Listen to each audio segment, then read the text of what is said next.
Oh,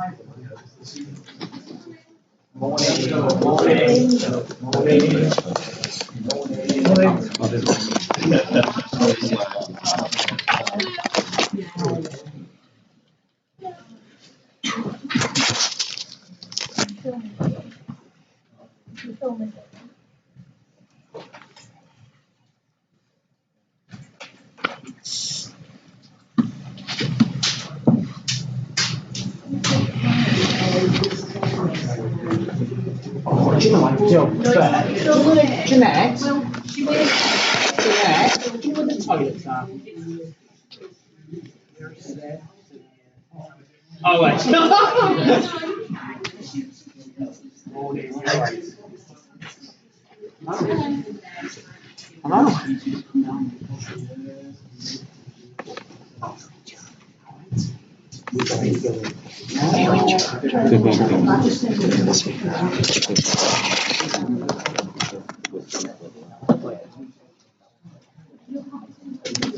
Yeah.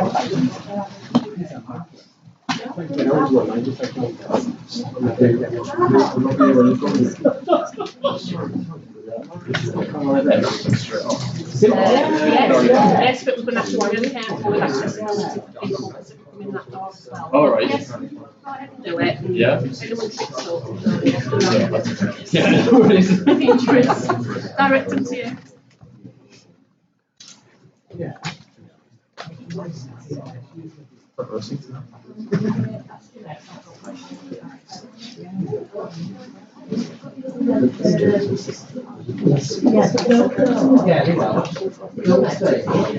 You done? Have you brought it? Yeah.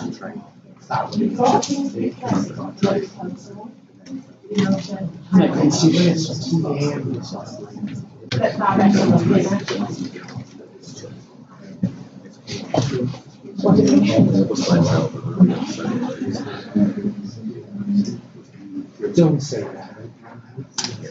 You're not waiting yet. No, I'm not. Honestly, I'm with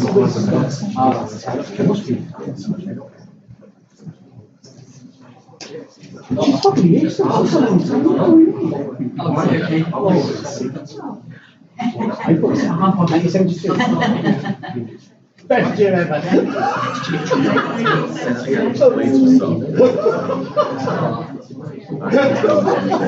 can't say what I'm doing. You wouldn't want to do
My word. I wasn't expecting that. that is me.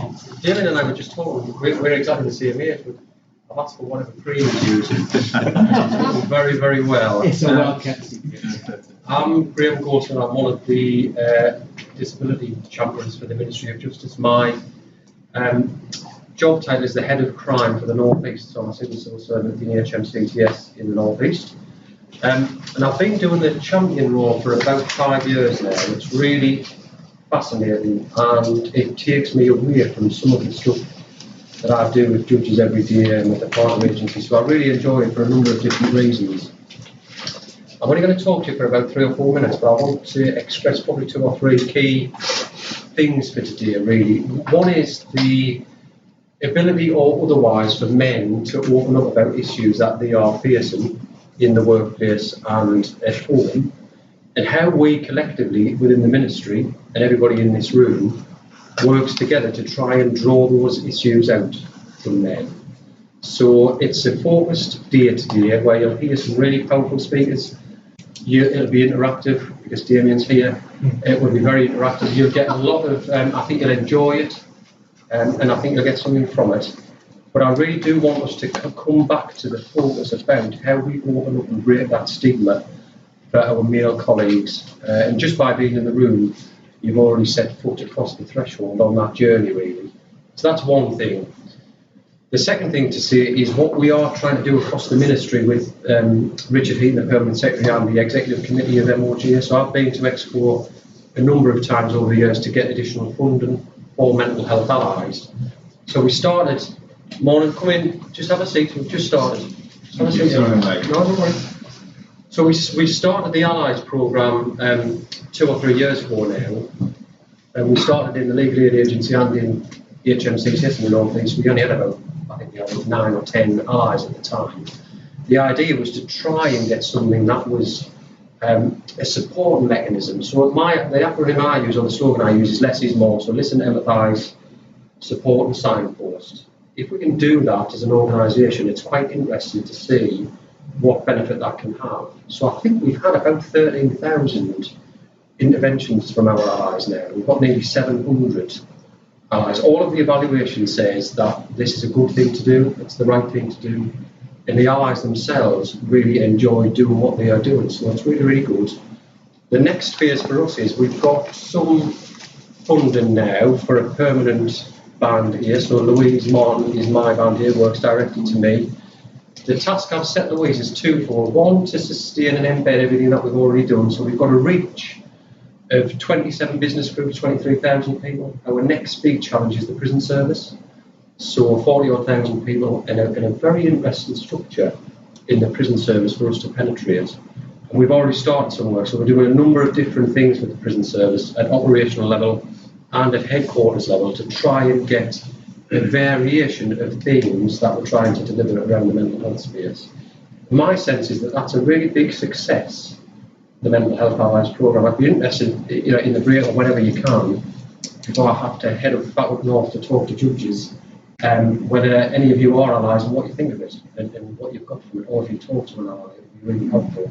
So we're very committed to that, right at Permanent Secretary level, all the way through to our most junior staff, and I think it's a very, very good thing. So those are the two things. The third thing is about how we can create a collective enthusiasm between the people in this room before you leave today. So what I find, I've been in 30 years now in the organisation, what I find is you go to things, you get really enthused by the time you leave, and then you get back on the hamster wheel of work, because we're all very, very busy, very, very busy people. How do we sustain that momentum and enthusiasm if you want to do something? And what we should try and do with that enthusiasm is really make that count in your sphere of influence. So if you're a team of 2, pass on what you've learned today. If you're a team of 100, what can you do within that team to promote what we're trying to achieve? And what I will say to finish off is, if you come across any barriers to hire, come in, have a seat. Sorry. Don't worry. If you come across any barriers within that sort of space that you're trying to do the right thing and negotiate your way through, and you feel as if you get a bit of pushback, I'm more than happy to help you with that personally, because I think if we're committed to doing this, and doing all this work, we should try and make sure that the seniors in the organisation give you that support to try and get it done. So I'm going to leave you in the very capable hands of Damien, but I do hope that you enjoyed today, and please do give Rowena, who does a marvellous job with these things, to fix them. Give us some feedback. We'll take any feedback you want, positive, negative, constructive, whatever it is, because if we're going to do this again, we'd really like to understand how well it's gone. Is that all right for now? Yeah. Thanks, everybody. Thanks, Lydia. So, we're looking at so we've had a slight problem this morning. I've got Stephen in the chair. We had a judge come in to help us, Stephen, but he's been delayed on the train. Unfortunately, there's been an incident. So Stephen can't be with us, so I'll try and play both parts, be the judge and me, and then we'll see how we get on. Okay? So underneath your chairs, you've got some little notes, guilty or not guilty.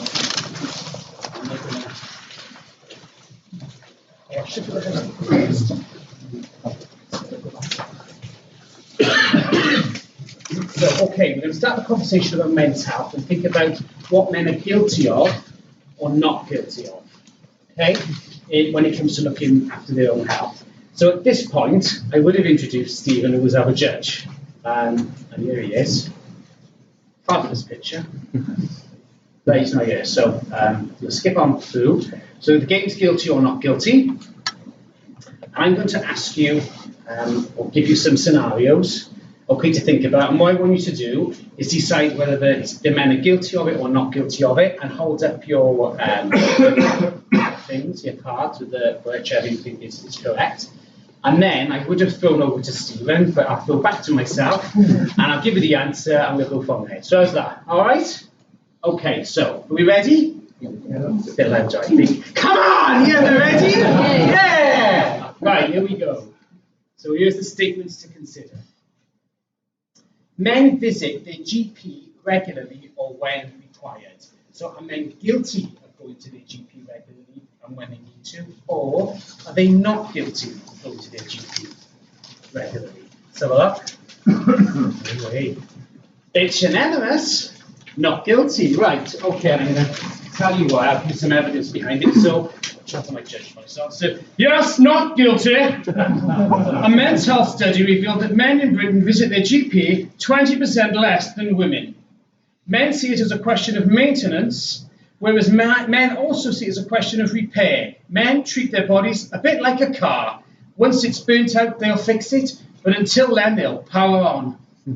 Sounds like men to me. Okay, second one. Men, on average, tend to live longer than women. So are men guilty of living longer or not guilty of living longer?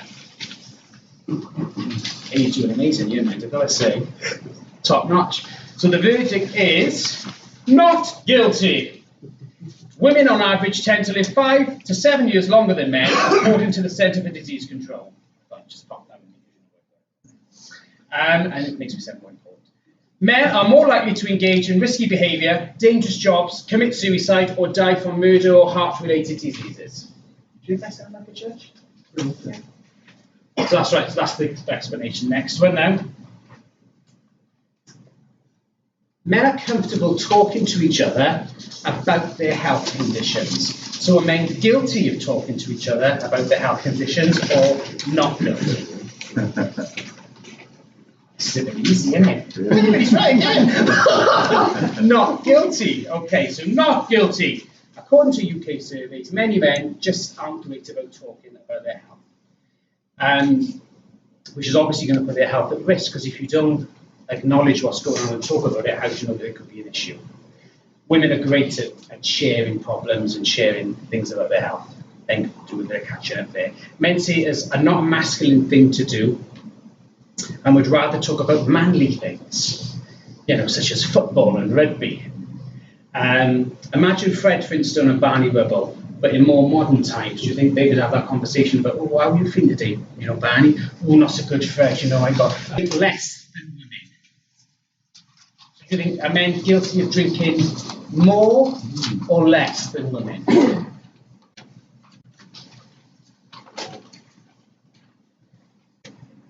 Well, the answer is not guilty. According to an Office for National Statistics survey, men are more likely to drink, more likely than women to drink alcohol, as well as consuming higher amounts, although women are determined to catch up as soon as possible. Okay, so the next one.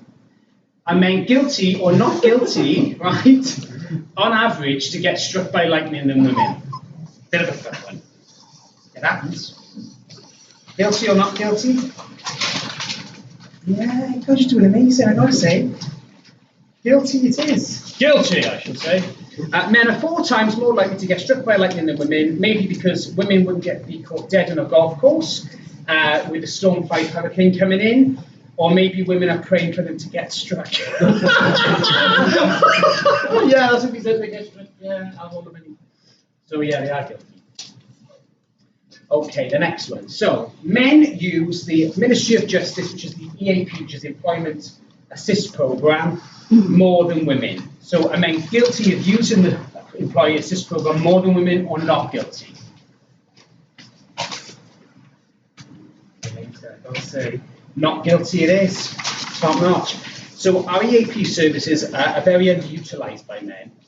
And we're working, especially on a wellbeing front, across the whole of the MOJ to try and increase usage by men. So obviously publicising it, because it's there for all sorts of things. Now, just come off and stay on this for a little while. With EAP, it would be great to get people to think about using our EAP services before an event gets to a point where it's critical. So if something happens in anybody's life, whether it could be a money problem, a relationship problem, anything at all, ring EAP.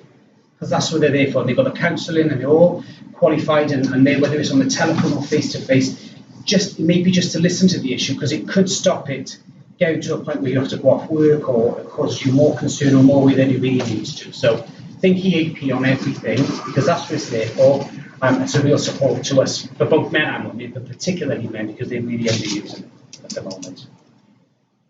Okay, number 7. Men have less of a tendency to end their own life than women. So are men guilty or not guilty? Okay. Guilty? Well, it's not guilty. Probably. Do you know, mind you, when I was doing these, I had to really sit with conscious guilty. It's a bit like true or false, isn't it? That would have been very easy if I thought we'd say with the things we had the judge, and now we haven't got the judge. There we are. It happens, you know, what can we do? But it's not guilty.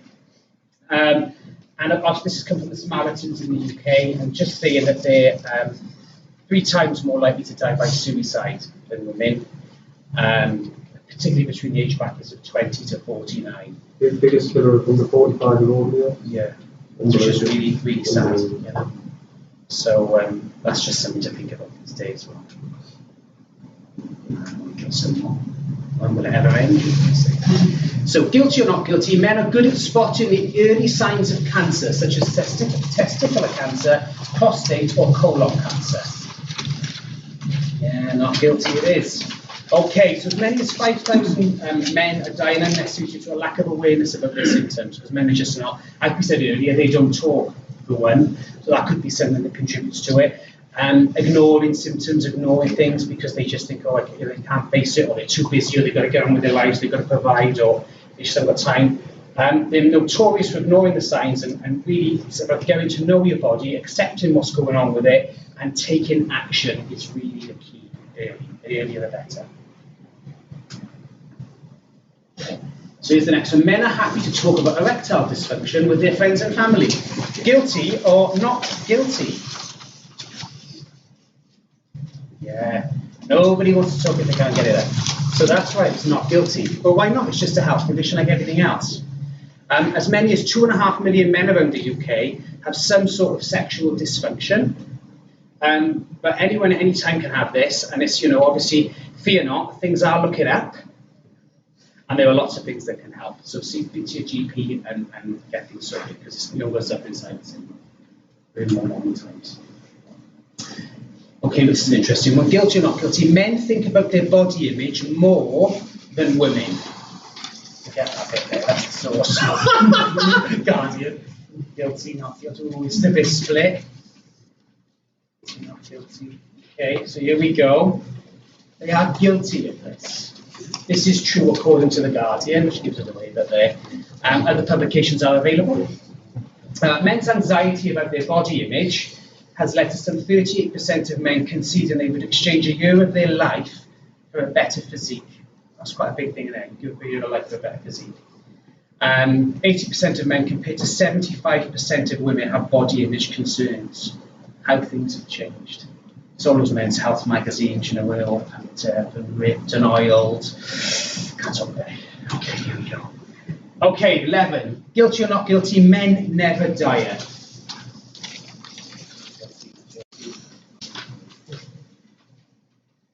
Yeah, pretty much all say not guilty, of course they diet. Men are secret diets. But I like you to pretend otherwise. I never diet. Oh yeah, well, I'm okay, I don't struggle with it, I'll tell a quick little story. I always remember years, because I've always been on a diet. I've dieted all my life. Constantly up and down, Weight Watchers, whatever, other things are available. And I remember walking through Cardiff once when I was working, and I seen this fella sat there, and he was eating hummus and carrot sticks. And I thought, and it just clicked to me, I thought, my God, I said, he's watching what he eats. They're all at it, really. He's sat there eating his carrot sticks in his hummus, and I'm thinking, that's a boring lunch, isn't it? There's me with a baguette from Greg's and a nice slice, thinking why I can't use a pound. But the reality of it is men do diet, don't they? But they're secret dieters. They're not going on about it all the time. So, unlike women who talk about dieting constantly. So it does happen.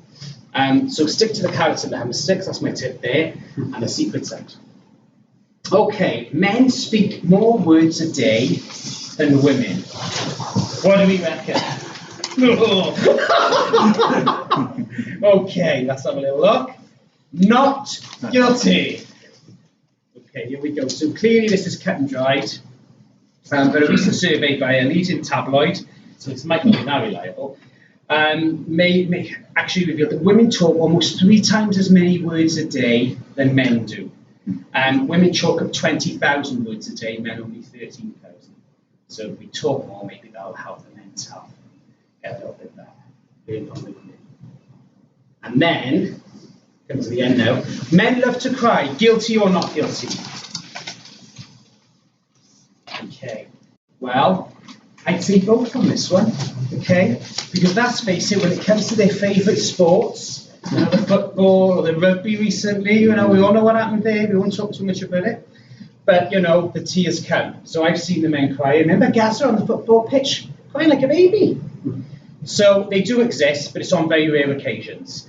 Men historically are taught not to cry, blah, blah, blah. But I'd say go home, watch Beaches with Bette Midler, get the hankies out and you feel much better for it.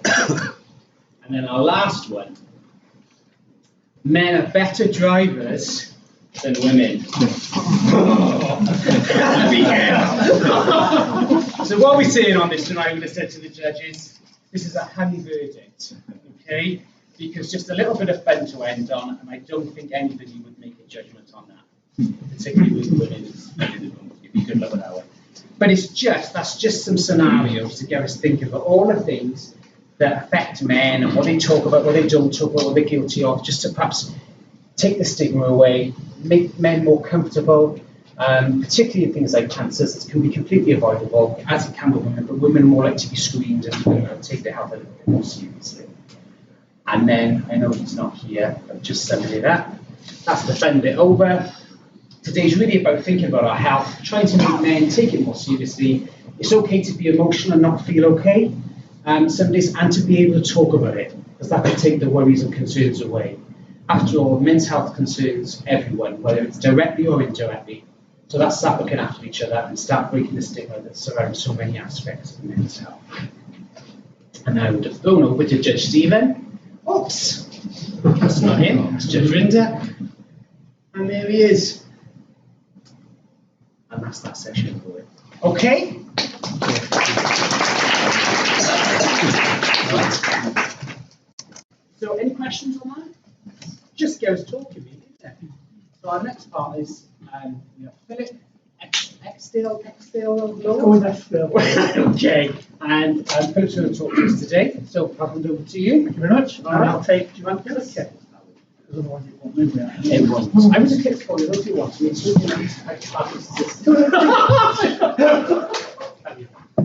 I do have a fabulous assistant, which you may even be wanting online at the moment. So this is me. I'm Phil Estelle Lloyd. Philip is for when I'm in trouble on a Sunday with my mum. But most people will know me by Phil. What I'm going to try and talk to you about today is about living and working with a disability. Some of you may have gathered, and certainly there are some people in the room and online who know that I'm extremely nervous about this. It's the first time that I have spoken to a group of people about living and working with a disability. So if I start to shake, one is part of the neuro condition I have, it's also part of nerves, but we'll see how we go. So, he says, so who am I? Well, I'm an accountant, and everybody likes to think they know what a definition of an accountant is, but there we go, that is the definition of an accountant. It takes years of practice to do precision guesswork, and I've been doing it for about 20 years. I am also a dad to 2 of the most amazing boys in the world, Robbie and Joe. And I am very happily married, have been for 16 years or so. Let's get the numbers right. That's longer than that. I think for 16. And I'm an accountant, so it's about 18 years now. Married to my wife, Jamie, who's a nurse. I'm I'm a scout leader. I do a lot of work with young people. I work with the youngest age, 6 to 8 years old, Beaver Scouts, who give me an energy I didn't think I had. But yeah, that's cool. I'm also a senior leader in the civil service, currently a grade 6, but who knows where we'll go from there. And I am a disabled person. Yeah, I am a disabled person. That's not something I've said publicly for a long time. In fact, it's probably the first time. But it is something that I'm coming to terms with more, and thinking about the themes of today, it's something I should be saying more. Let's see how we go. So, big question. So if you're disabled, and you're 6'3", and you can hump around the hills and what have you, you can possibly be disabled. Well, let's have a think. What is wrong with me? So firstly, I've got spinal fusion. So my spine is held together by titanium bolts at L4, L5. It impacts on my mobility. So it makes it difficult for standing and sitting for a long time. So as an accountant, it's a good job I don't have a job that involves sitting. Am I on, right? So we need to think about that, don't we? I have a complete heart block, so I'm not sure if there are cardiologists in the room, but essentially my heart has developed a rather nasty habit. It keeps stopping. So we've done something about that. I'm dyslexic, I'm also colourblind. So when you combine accountancy, large reports, colourful charts, my day is just a world of joy at times. But it's the bottom one that affects me most, and it's one of the things I want to talk about mainly today. Chronic cluster headaches, also known as suicide headaches and Horton syndrome. And it's because of the headaches that I have a heart block. But we'll come on to that later, because most people would assume that if you have something wrong with your brain, something wrong with your head, that's where the pain and the problem stays. It's not always the case. So, quick whistle-stop tour of cluster headaches. What are they? Well, I am taking notes because I need to make sure I get this right, or reading from notes even. It's a neurological condition, manifests itself as extreme pain. More on that in a second as well. Primarily on one side of the head, but also common symptoms include things like tearing of the eye, runny or blocked nose, changes in pupils, facial sweating, which is always a joy. The attacks, relatively speaking, as a headache, are quite short, anywhere between 45 minutes and 3 hours, which is significantly different to other things, say like migraines. People might know folks who suffer from migraines and can be wiped out for a full day. A cluster headache attack between 45 minutes and 3 hours is normal. But one of the things about cluster headaches is there isn't a true norm. Some of the people that I know who are cluster sufferers can have headaches that take and last much longer than that. They tend to occur several times a day, quite often waking folks in the early hours of the night. So my joyous time for me is usually about 1:30 in the morning. What that means for me is I've not had a full night's sleep now in about 8 years. It also has what's called a metronomic. Metronomic. It's a big word. Isn't it? Why is it? Yeah, I'm going to try and say it again. Metronomic quality, which usually means it hits at the same time. So I know that there are 3 or 4 times in the day where if I'm going to have a cluster attack in the day, it will either be 10:30 in the morning, it will either be 2:30 in the afternoon, 4:30 or 2:30 in the morning. Very rare for me to be hit outside of those times. You can, in some instances, almost set a watch by it. And if I'm having that 4 times a day, yeah, okay, that's actually very rare for me. There are some sufferers who go through this joy 6, 7, 10 times a day.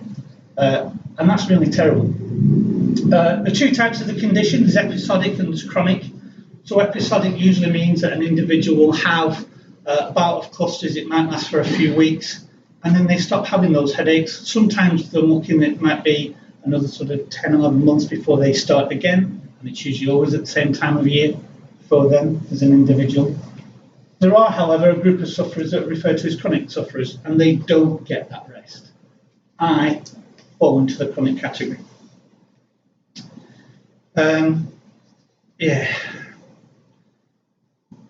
So it is a headache, and the pain is in the head, but that's where the similarity ends compared to a lot of other headache conditions. They aren't like migraines. And some of the facts that we talk about in terms of the length of the attack really doesn't do justice to the level of pain. Certainly neurologists that work in this field describe it as being the worst type of pain that can actually be endured by a human being.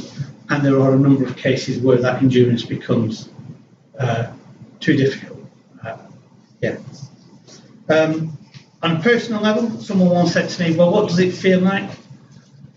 There's two ways of thinking about it. You can either try to use a pain scale, or you can try to use some more active descriptions.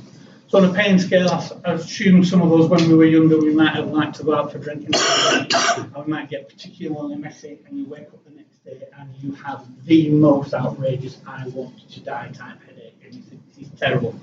And if you think what that pain scale was in your head, out of 10, you might say, actually, that's about a 7 or an 8. For me, as a cluster headache sufferer, it's about a 2. I regularly get to 10. So that's trying to put it in some sort of context. In terms of what it really feels like for me, it feels like someone has got a really red hot poker. They ram it into my right eye socket, they push it into my brain, they're putting all the weight on it, and they're banging it around my head.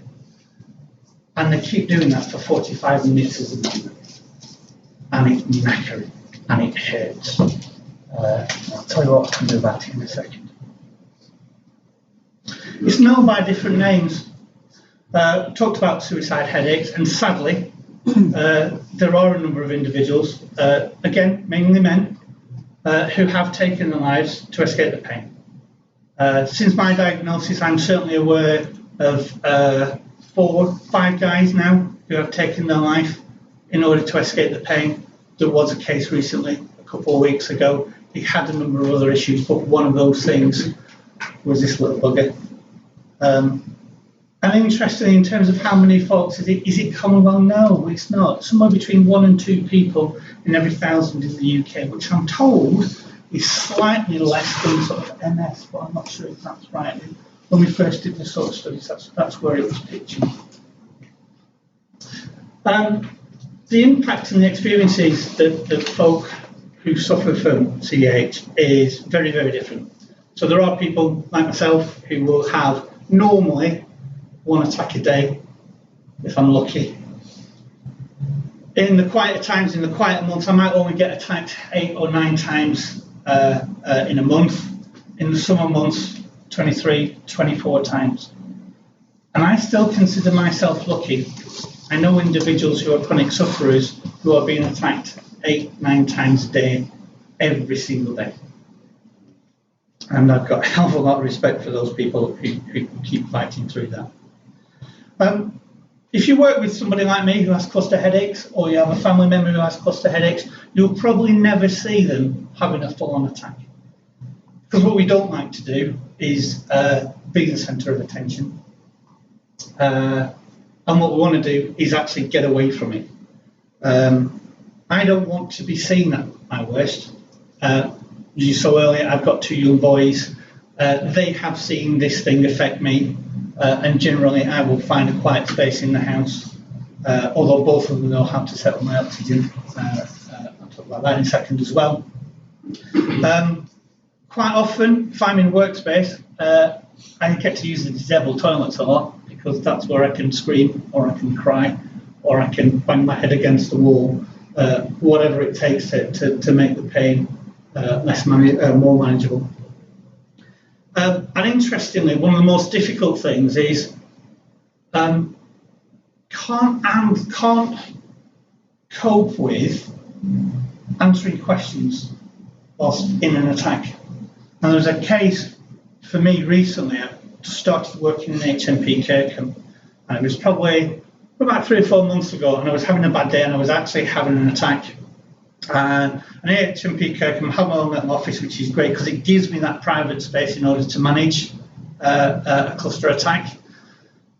I don't know how, but somebody realised that I was having an attack and came in and saw me, and I had my oxygen mask on, and I couldn't really do anything other than look after myself, couldn't answer the questions. So they disappeared, and then in came a nurse and a health and safety guy, and they were asking more questions, And there was nothing I could do. And at one point they were saying, well, bring the ambulance. I thought, no, I don't need an ambulance. I just need you to leave me alone. But we're here, and yeah, I need you to leave me alone. They were doing their absolute best. And on reflection, what I think I need to do is more events like this, and maybe even some in Kirkham, to say, actually, if you see this again, what you really need to do is come back in an hour and then ask me if I'm okay. And that might help. And so maybe that's one of my things from today. The cumulative effects are huge, because I've already talked about the fact that not only had a full night's sleep in about 8 years. For some people, like I say, it's significantly worse than that. Big things for me is it affects short-term memory. It affects mood swings. I know I'm not quite the person I was 8 years ago. I am more grumpy, believe it or not. The smile on the face hides a lot of things at times. Yeah, the medication I'm on some cracking medication. And it does a couple of things. One, it can prevent clusters from happening, or at least reduce them. But in doing so, it's a drug called verapamil. Works really effective for myself and other cluster headache sufferers. But what it does do, it has other effects. So for me, it has caused my heart block. So again, to put this into some sort of context, I went in for a 20-minute quick checkup for an ECG. And then you know you're in a problem when you're in hospital, when you start with nurses and they go, are you feeling all right? Yeah, fine, just a little bit tired. And they come back and the next nurse is in a different coloured uniform. And then they disappear and then someone else comes in with a shirt and tie on and he's asking you, are you all right? And you think, well, something's going on. Yeah, fine. But what was happening was my heart, according to the cardiologist, was doing its very best to stop. And they caught it completely by chance. Turns out, been doing that quite a few times, sometimes even when I've been at work. My heart rate had been dropping around to about 30 beats a minute regularly, which for a lot of people is a point where you pass out. But there we go. I was then given the choice, come off the medication that's helping your head, or have surgery to put a pacemaker in. It wasn't a choice. It was pacemaker goes in, because they can't live without the drugs that I'm on. An interesting picture there, and I hope that comes through on the live stream. That's actually an artist's impression of what a cluster headache looks and feels like. And I absolutely, totally get that. So, dark times of diagnosis. Where did I start this journey? I started this journey about 8 years ago.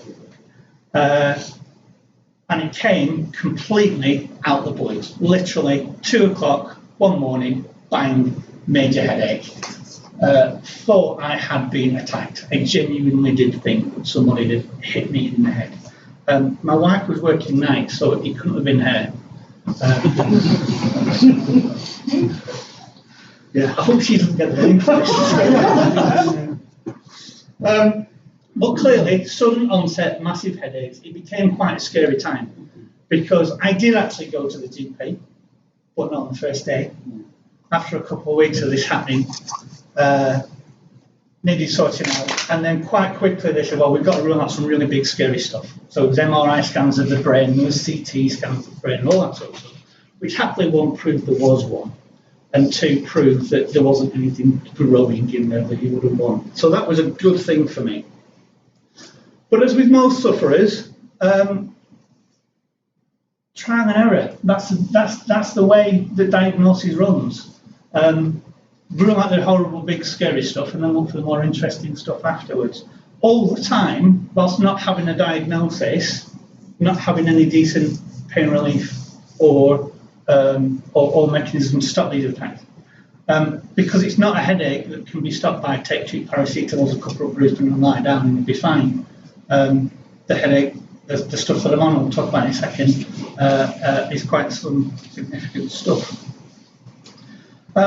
It also brought about, and so thinking about the subject today in terms of talking, and I didn't talk enough, led to me doing some rather unusual behaviours. So at the time I worked for the DWP, I built up lots of flexi time, and as part of my personal journey in terms of managing pain, I was put under a pain consultant at Royal Preston Hospital, and they did something called an occipital nerve block. No, occipital nerve ablation.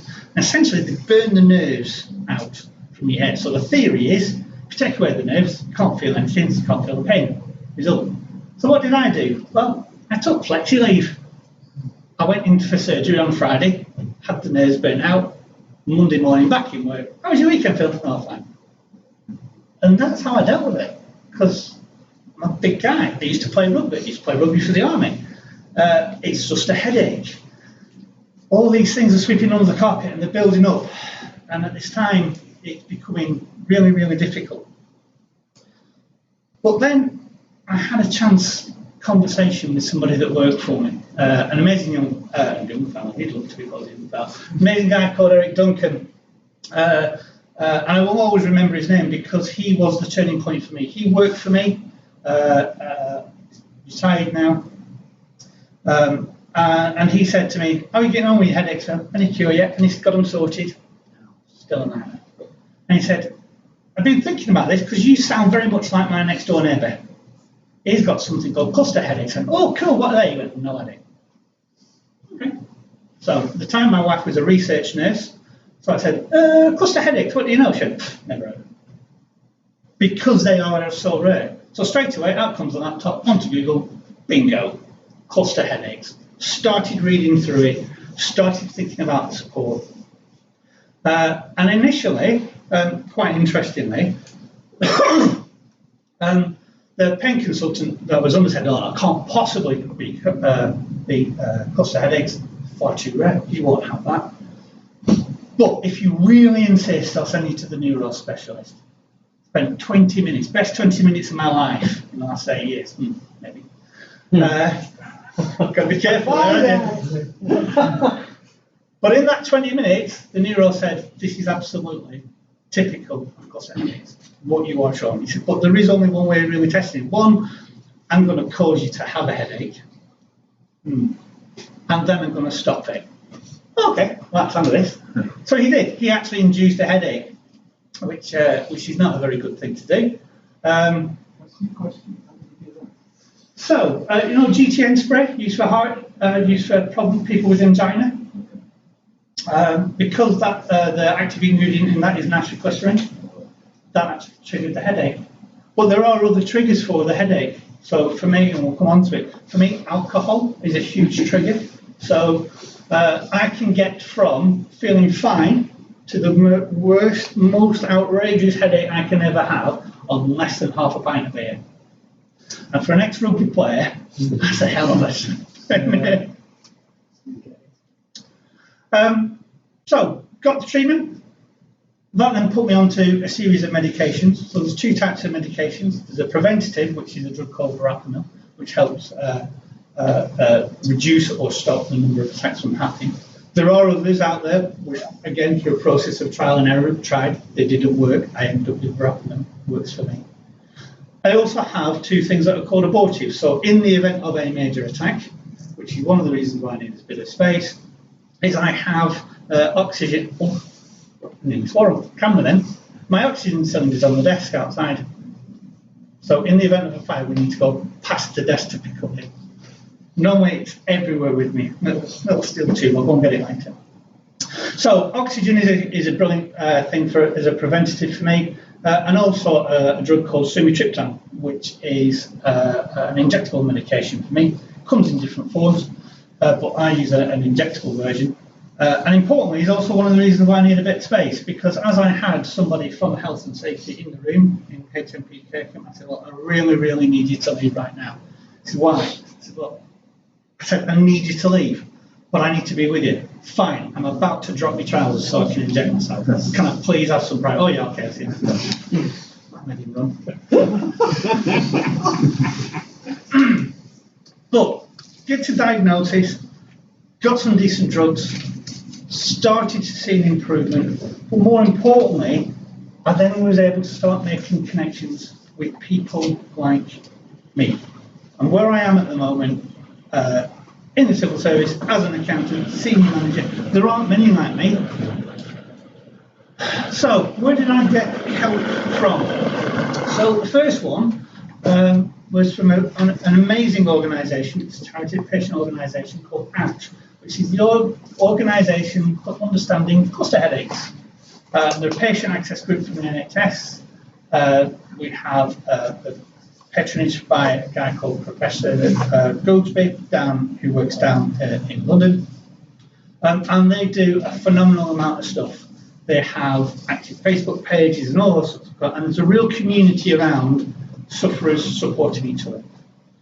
There are as well other support groups out there because the power of Facebook and the internet and what have you. And to be honest, it's a great way of talking to folks. It has been through those first two that I can honestly say that I am here today. At the point when I was at my darkest, which still did come round about the time I was being diagnosed, I on more than one occasion thought about the only way out was to take my own life. Despite everything I got going for me, wonderful family, brilliant life, career, fantastic organisation, but the pain was so much there, it was just there all the time. And the one thing you know about a cluster headache is, one, it will stop, the pain will stop, 45 minutes, 3 hours, it'll stop. Second thing you know about a cluster headache, buggers coming back. And when you're in that space, it's very, very difficult to find someone to talk to. But there were people in OUCH and there were people on other forums who said, it's 2 a.m, yeah, of course we're here, because we've just finished our attack, so we'll help you through yours. And they did. Yeah, it's some amazing stuff. And like I say, it's because of them that I'm here today in a huge part. I got a lot of support once I had the diagnosis from line managers. And I think it's probably worth saying, and I'm just going to check my notes to make sure that see, brain's not working. There we go again. Over the years, as I've worked through the civil service, had different line managers. And in the first instance, it was, well, you're a grumpy old bugger today, what's wrong with you? Not really understanding, but they didn't understand because I didn't talk about it. But I didn't know how to start the conversation. And then the civil service, God bless it, came out with a workplace adjustment passport. So first of all, I thought, fantastic. So all that stuff at the top of my list, spinal fusion, so I'll get my desk raised and all that sort of stuff, went on there. And then I thought, well, actually, I could actually use it as a way to start the conversation. And I did. And so as well as actually to make me feel better at work, I want to bring my oxygen cylinder in to work. To which my boss said, what oxygen cylinder? Well, the one I've been keeping in the car. Oh, why are you keeping it in the car? Well, because I didn't want everybody to know I've got an oxygen cylinder. You need it at the moment, because you need it. It was very, very supportive. And family and friends as well. But in some cases, family and friends still don't get it. Can't often have a conversation. So if you crack their headaches, then are they gone? Are they sorted? No. They're here forever. No known cure. But that's for now. We'll see what happens. How has CH affected me? Well, there are times when I think about this, and I really thought about this when I was putting this particular slide together. There are times when I genuinely think it's stolen the best part of me. When I look back and I think, oh, I was rugby player, doing all sorts of really cool stuff. But then I think, well, for God's sake, fella, you're 46 years old now, your spine's knackered, you can never play rugby anyway, and you've got a pacemaker in, so one good knock and you're out of the game. Has it really taken the best part of me? It certainly made me different. I am more grumpy, as my wife will attest, and as will my children, but I think that's all their fault. I am more tired. I do have other issues. But my symptoms negatively affect me every single day. And it is a constant struggle. Personal relationships are much harder than they used to be. I used to really, really enjoy socialising and getting out and making those So they'll structure, yeah, I'll come down the pub after work, or yeah, I'll see you in a couple of days' time, we'll go out for it together. But do you know what? There's only so many times that you can get the invite and say yes, and then be ill and not make it. And then the invites stop. And the invites stop even sometimes if they're from family. Not just your friends, not just your colleagues, but sometimes your family stop inviting you to family dues, family get-togethers. Oh, well, we asked him last time, but he never turned up. That happened the time before and the time before that. Oh, sorry, we just won't ask him. That might not necessarily be true, but that's how it feels as a sufferer. And that's huge for me. It's also stopped me doing some of the sports I really loved. Can't scuba dive anymore.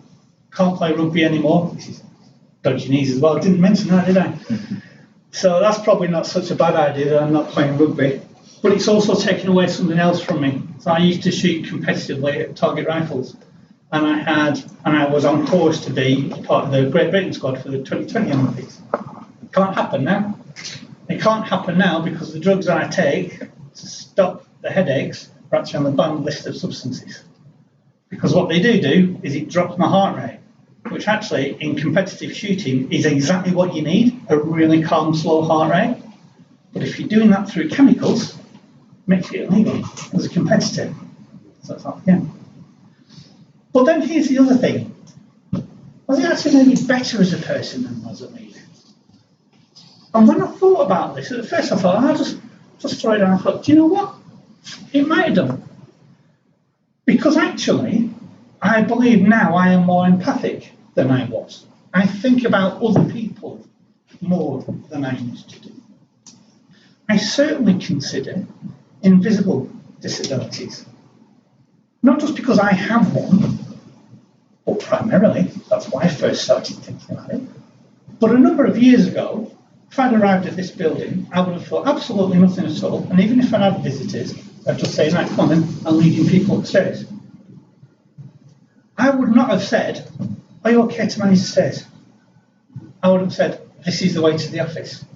Now, given that I'm lugging around oxygen tanks and computers and everything else for my daily routine, I don't always take the stairs. But more importantly, it makes me think, can the person that stood next to me, who's as tall as me and as broad as me, can they manage the stairs? So I'll ask them now, rather than just charging on. It's also made me more resilient, I've found. We work in an organisation which is hugely change-driven. Who knows what's going to happen on the 12th of December? It's always going on. And actually, sometimes us and our people, we're doing something, we're doing a piece of work and then it gets stopped or cancelled. But one of the things that I found from constantly having to endure the joy of cluster headaches is that actually some of the other stuff becomes much more manageable. And I've found other ways of managing the stresses. And those sorts of things I can work with my teams. It's also made me significantly better at personal planning, although again, my wife may well disagree with that. But things like people saying to me, I spend a chunk of my time down in London, oh, can you just nip over to the feet building or because we've got a meeting? Well, yeah, I can, but I need to leave earlier than you. Why? Well, because I'll need to scan my oxygen so I can't go through the portals for pacement through. I had a lot of huge inspiration and encouragement. I'm now on the FLS, and I'm also on the Delta program, which is a specific leadership program aimed at disabled colleagues. And on that, I met a number of people, a guy called Ben Merrick and Nick Harmer, who are senior civil servants. And one of the things that they gave as a message to disabled colleagues was, don't hide your disability. It adds something to you. It makes you more resilient. It makes you more empathic. Actually, they are the qualities we need in our leaders. So don't hide it. And that was a huge statement for me. I'm now in a relatively new role for me. My current line managers have been absolutely brilliant in terms of the support that they've put in place for me and the flexibility that I have to do my role. But that's only because I have said, I have a problem. I need to talk about this. And they've been really, really open to those conversations. And my current team that I have, the first time when I joined them were about 18 months ago. It's the first time I sat down an entire team, not very large one, and actually talked through some of this stuff with them. Prior to that, in my previous 7 years or so, it was entirely keep it to myself and just tell just a select few. I've been told to wrap up quickly, so I shan't do. So what's next for me? I think there's a couple of things. More of these events as I become more comfortable in them, because look, still shaking. Oh, you're fine. Greater involvement for me in some of the disability networks across MLJ, but also across the civil service as well. I'm involved now in the civil service dyslexia and dyspraxia group. At some point, promotion, SCS1 and beyond, why not? Because one of the things that I don't think we see enough of, and it's probably to the let's not talk about it because we're men and we shouldn't talk about this, is actually how many of our senior civil servants are disabled and, like me, have decided not to share that. Well, actually, when I get to SCS1, and it will be when, I will be happily telling people. But here's the thing. What's the next steps for you in this room? So one of the things that I would ask people to consider is how you start the conversation. One of the reasons I stayed so quiet was because it was me and it was personal to me. Whenever I was asked about my condition, I would always be happy to talk about it, particularly in a one-to-one setting. But I would never go to somebody and say, I want to talk to you about it. There's lots of things out there that fall under these similar sorts of categories. So maybe you could actually start a conversation. There are lots of people out there with critical illnesses, chronic illnesses. So 2 final thoughts.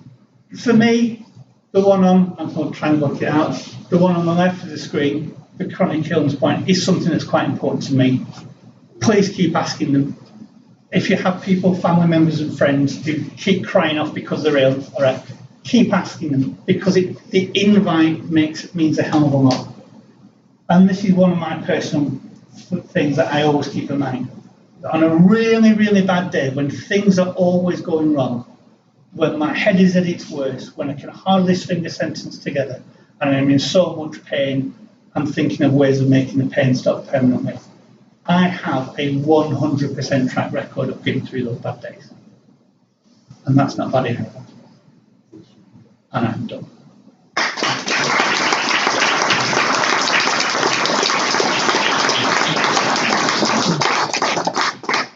I just analyse really hard for anyone to get a good talk and to don't know, especially with me so personal. I thought that was amazing, and I didn't know about any of those things that Phil's just talked about, and particularly with hidden disabilities as well, because lots of people have got things going on that we can't perhaps visually see. There's things going on inside that we don't know about. So it's a really good point to take forward. Just thank you so much for sharing it. It's been amazing. Thank you. And just to say, the guide lanyards as well with hidden disabilities, there's a bit of a thing going on about promoting. It's a lanyard with sunflowers on it, I think, and you can wear it as. And if you have a hidden disability or support, it's younger perhaps you might not be able to see it, but if you wear a lanyard, then people will know that you have a disability. So thank you. That's amazing.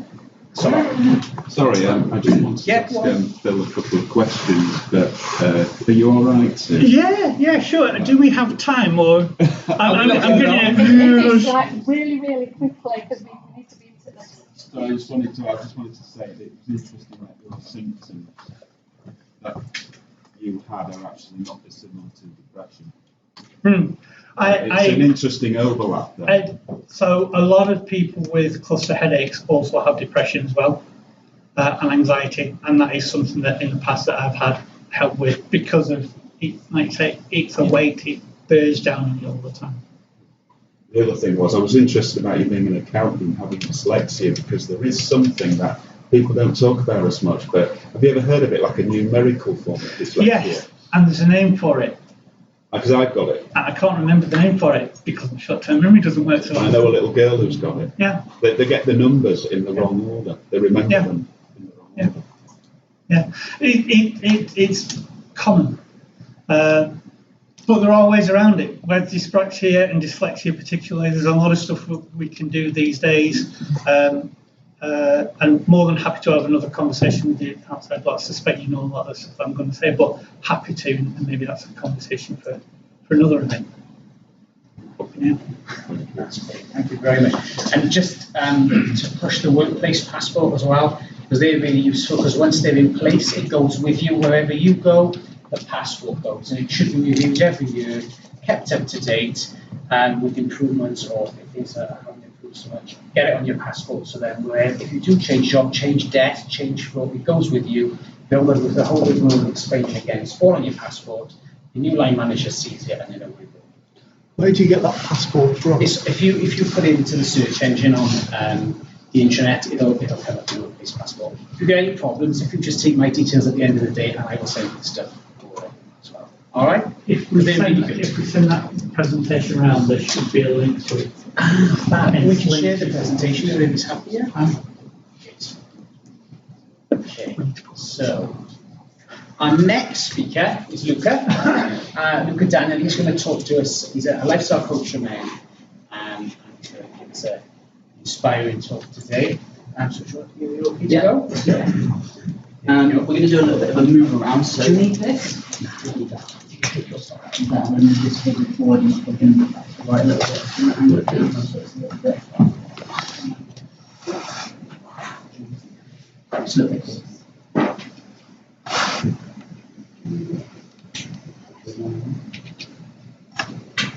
Okay. Yeah, that's right. Good? Yeah. Okay. Thanks for that. Very powerful. I have no idea what prosthetic was. Right.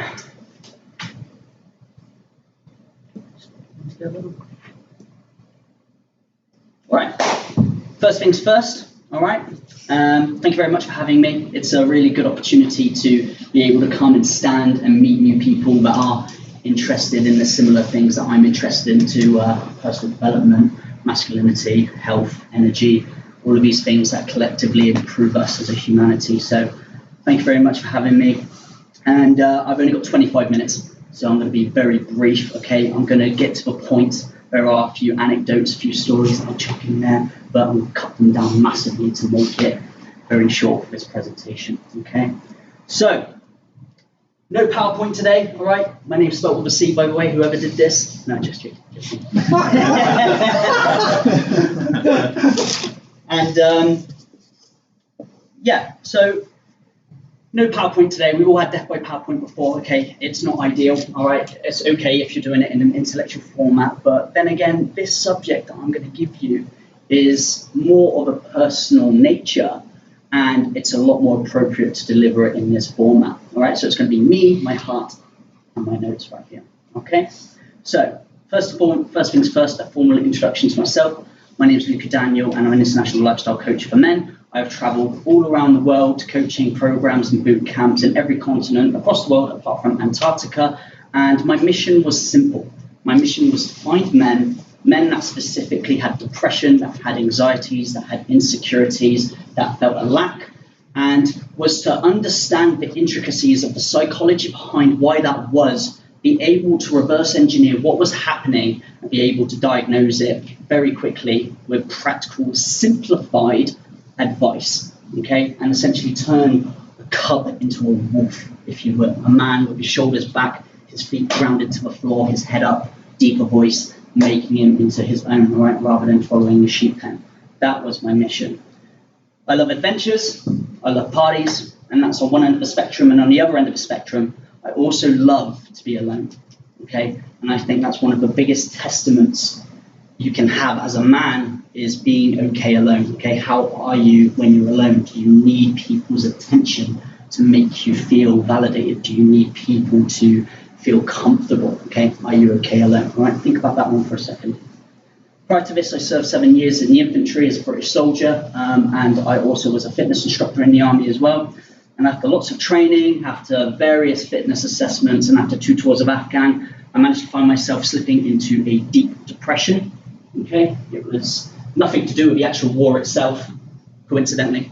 It was primarily because of the mindset that I had embodied and manifested while I was out there. I envisioned doing all of these things and all of this stuff when I got back. None of it happened, so I went into a deep depression, unfortunately. Okay, it was a very dark time for me. I felt very lonely, felt very weak, and there was not really a lot out of it. Fail, whose phone is that? So I did what any normal person would do. I really dove deep into myself, and for me to go through such a depression, what it did is that it allowed me to hit rock bottom.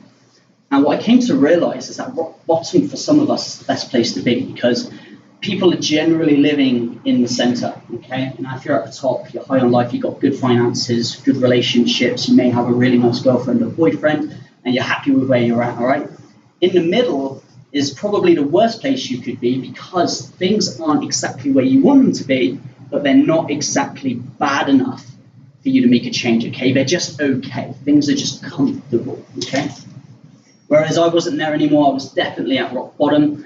And what it did is that it acted as a catalyst to ignite an ember, a small flame underneath my butt that allowed me to have enough motivation to stand up. And what that did is that it started to create space within myself. And I managed to move my focus, my RAS, which is located here in the prefrontal cortex, stands for your reticular activated system.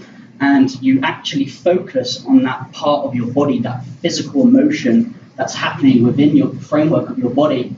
And it allowed me to create space. And then the light at the end of the tunnel was visible, just a small light, not a big one. All right. So that was the kind of very deep explanation of how I started to come out of my rut. Okay. And I'm very grateful for this.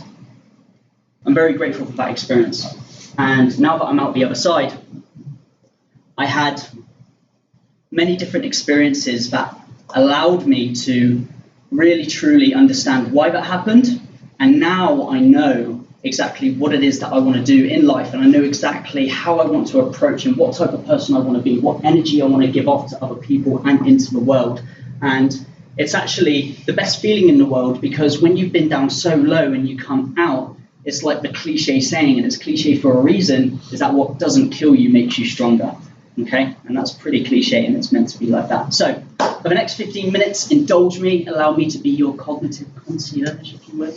And I'm going to explain to you about the 3 mechanisms, my 3 aces up the sleeve, my 3 mindsets, epiphanies, whatever you want to call them, of self-doubt, how to eradicate it, okay, how to completely annihilate it, and how to essentially come more into your own and allow yourself to feel more comfortable in social situations, okay, which is very important to us, because as human beings, we're very sociable creatures, okay? So I have to rattle through this as quickly as possible so I can get it done.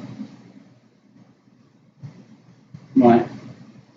These stories are going to be short. All right, I have got little anecdotes, but we haven't got the time, and I can already see your eyes burning on my face going, Right, so number 1, start being comfortable with being uncomfortable, okay? Small story. When I was in the army, I qualified as a PTI, which stands for Physical Training Instructor, at the age of 21. And my job was essentially to train a company strength of men to get combat operational ready to deploy on operations in Iraq and Afghanistan, wherever in the world, but at that time it was definitely Iraq and Afghanistan. I was a 21-year-old kid, and that's a lot of responsibility for me. And besides that, that was just my main job in the army was to deal with my company. But occasionally, I would have to stand in excess of 500 people, a battalion strength of men, and coach them, not only coach them and gather my own emotions to be able to do it effectively, but also, are you going to do some pictures and Instagram stories for me? Awesome. And I had to coach them, and not only that, I had to do an actual job, because it wasn't a joke.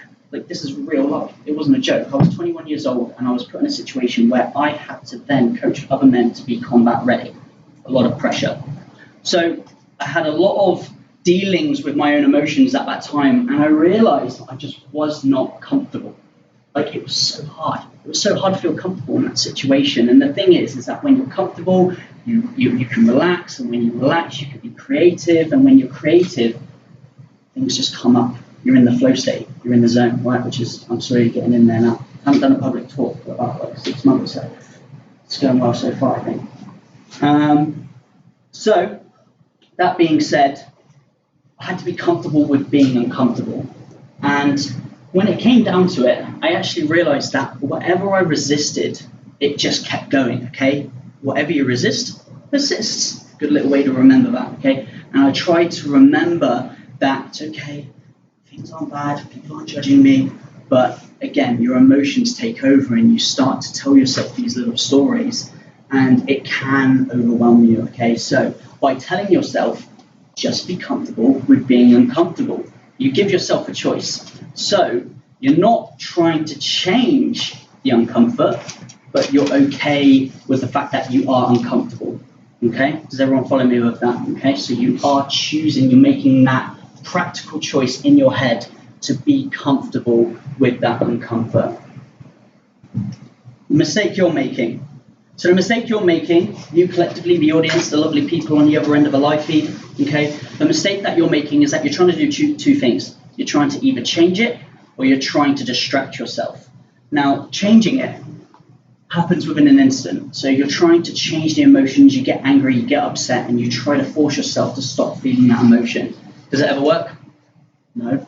So what do? You distract yourself, okay? You try to watch Netflix, you go and eat a Big Mac, you go and spend time with your partner, and these things distract you for a certain period of time, okay? But they're not sustainable.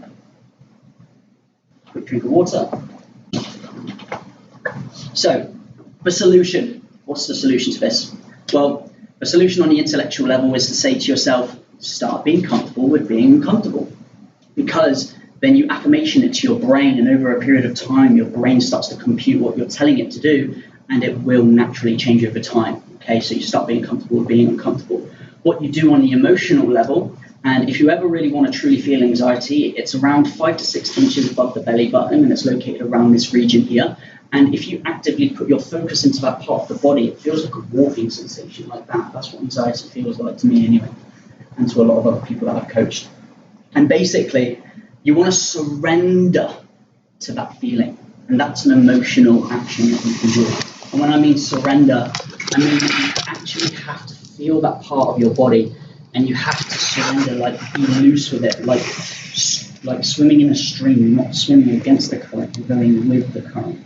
And automatically, as soon as you put your focus in that part of your body, that anxiety loses its power, okay? It loses an element of its power straight away just because you put focus in that area, okay?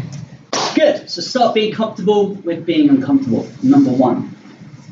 Number 2, you are doing better than you think, okay? So, small story. I found myself in Croatia about a year back, a couple of years back actually. I was there last year as well while I was coaching there. And I was with a friend, a German man, and he's the type of friend that I have that very smart, very wise. He's 10 years older than me. He's been through a lot. And he's the type of guy that you can console with him. You can ask him personal things about you. You know, we say men don't talk enough. He's the kind of guy I can talk more about these personal things with. And he's the kind of guy that would give you an opinion that really matters.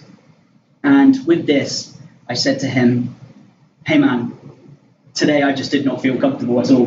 We had these students at this table and we were doing a debrief, and I remember talking, and I was just like, I just didn't feel on point. I felt like everyone knew at the table that I had anxiety. I felt like everyone was just picking up on my vibe. And I was like, I just didn't feel grounded. I felt like I lost an element of my masculinity. And he looked at me and he was like, bro, what are you on about? It was completely fine. Like, I didn't pick up any kind of bad vibe from you at all. Like, if anything, it was the complete opposite. You had some really good points, some good inspiration to the students, and you had a really good, strong frame while doing it. It just blew my mind, and I know he's not a liar. He's someone's opinion that I take very seriously. So that was the first situation. Another small little story. when I got back from Croatia, I started doing fitness boot camps. I'm a qualified PT, so I like doing outdoor fitness boot camps. And I took a lesson. The content was great, around 45 minutes to an hour. And again, I felt like my frame was off. I felt like my energy was off. I felt like I wasn't polarizing the people like I really wanted to do. And after the lesson had finished, I was ready to go home, and I had 4 or 5 of them come towards me, almost like in a little train formation.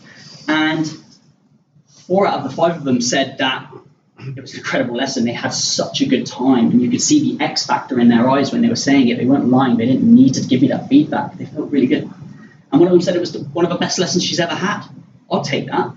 So that was, again, another situation, almost a month apart from the first one, where I was like, what am I doing? Maybe I'm doing better than I think I'm doing. Maybe I'm telling myself these lies. I'm telling myself these stories. Maybe it's not even true. It seems so real because it's happening in your head, but it doesn't necessarily mean that other people's perception of you and their stories of what they think you are actually true. Okay? So it's, again, having that wider perspective. So the mistake that you're making is that you guys here in the audience, you guys on the live feed, is that you're making overcritical, overanalyzations about your performances with people in social situations. You're overanalyzing it, you're overthinking it, and that's normal, that's acceptable that we do that, but awareness is the key. And you becoming aware that you are overcritical about how you're coming across to people is something that you need to manage, and you need to stop doing it because it creates more trouble than it's worth. And the solution to it is, remember that other people will not pick up on your vibe as much as you think they do. There is a general rule that we like to use, that people feel what you feel, but they don't feel everything on like the intricacies of how you feel. Like if you make a micro social mistake talking to someone and you feel awkward, the chances are they haven't even picked up on it, because people are generally worried about how they are coming across to you and how they are coming across to others, that they're not even, it doesn't even arise up on their radar. Okay, so it's just having that awareness. So start being comfortable with being uncomfortable, and remember, relax. You're doing better than you think you're doing. Number 3, the standard is so low. Small story. All right, living in Germany, so I was based in Paderborn in Germany. I'm not sure if any of you have ever been there. Have you been there? You said you're in the army. Where were you? Sennelager? Yeah. Okay. So being based in Paderborn in Germany, I used to come home on my leave, and I would go back to Warminster. Coincidentally, my dad's not army, but that's where I lived.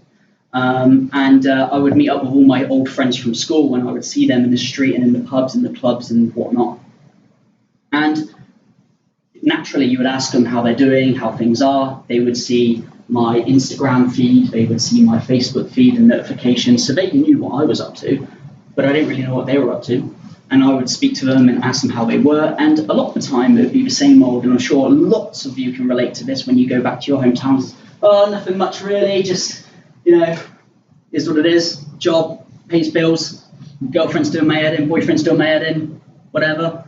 And as true as it is, it wasn't necessarily what they were saying that I was picking up on. It was more about the insecurities that they were telling me about, and the things that they, like, the whole demeanor was just not right. For a standard way of living, it wasn't where I imagined it should be, especially after trying to, I'm very analytical, as you can tell, and I was analyzing everything that I was coming into contact with, and I thought, that's not how it should be. But maybe it's small town fever. Maybe it's just because they live in this small town.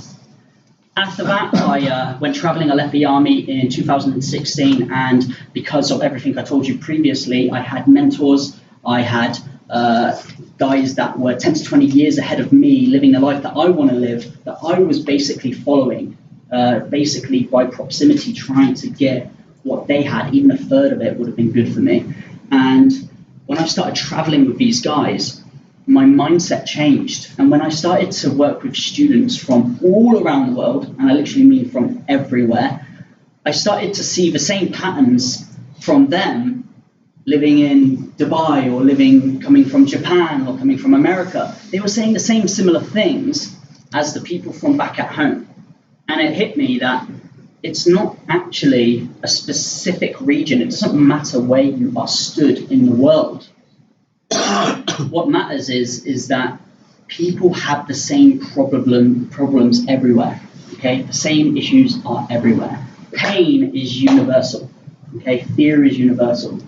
It's not a French pain. It's not a German pain. It's not a Japanese pain. Scandinavian pain. Pain is pain. Same as fear. It's not an American pain. It's not a Russian pain. It's not a Ukrainian pain. Fear is exactly the same. Pain and fear, all universal. So, the mistake that you guys are making is that you guys are getting sucked into everybody's lives that you see, especially on social media. Okay, this has a huge role to play in how people compare themselves to others. Instagram pictures. You said about magazines earlier, and guys lavishing themselves up in oil and all that stuff. It's actually pretty cool. You see Instagram and you see Facebook and all of these people. You compare how your life is compared to theirs. And it goes without saying that everyone has baggage, everyone has issues. And like I said, it just takes that little acute awareness from yourself as an individual, because no one here cares about your happiness as much as you do, or they should do, to say that the standard is a lot lower than you think it is. Okay, behind closed doors, behind the 50,000 likes on Instagram, the standard is a lot lower than you believe it is, okay?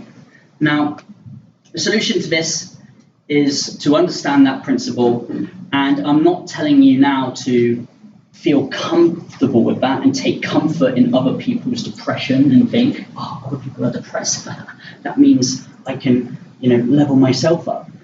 We're not talking about taking comfort, but more refuge, okay? So take refuge in other people's discomfort and bring yourself to a level where you can be the person to bring other people out of their own anxiety, which is my last point and probably the most important point of this part, is be the person that stops focusing on your own anxiety, but then focuses on other people and elicit and draw others out of their own anxiety and start bringing them up to your level rather than focusing on your own, okay?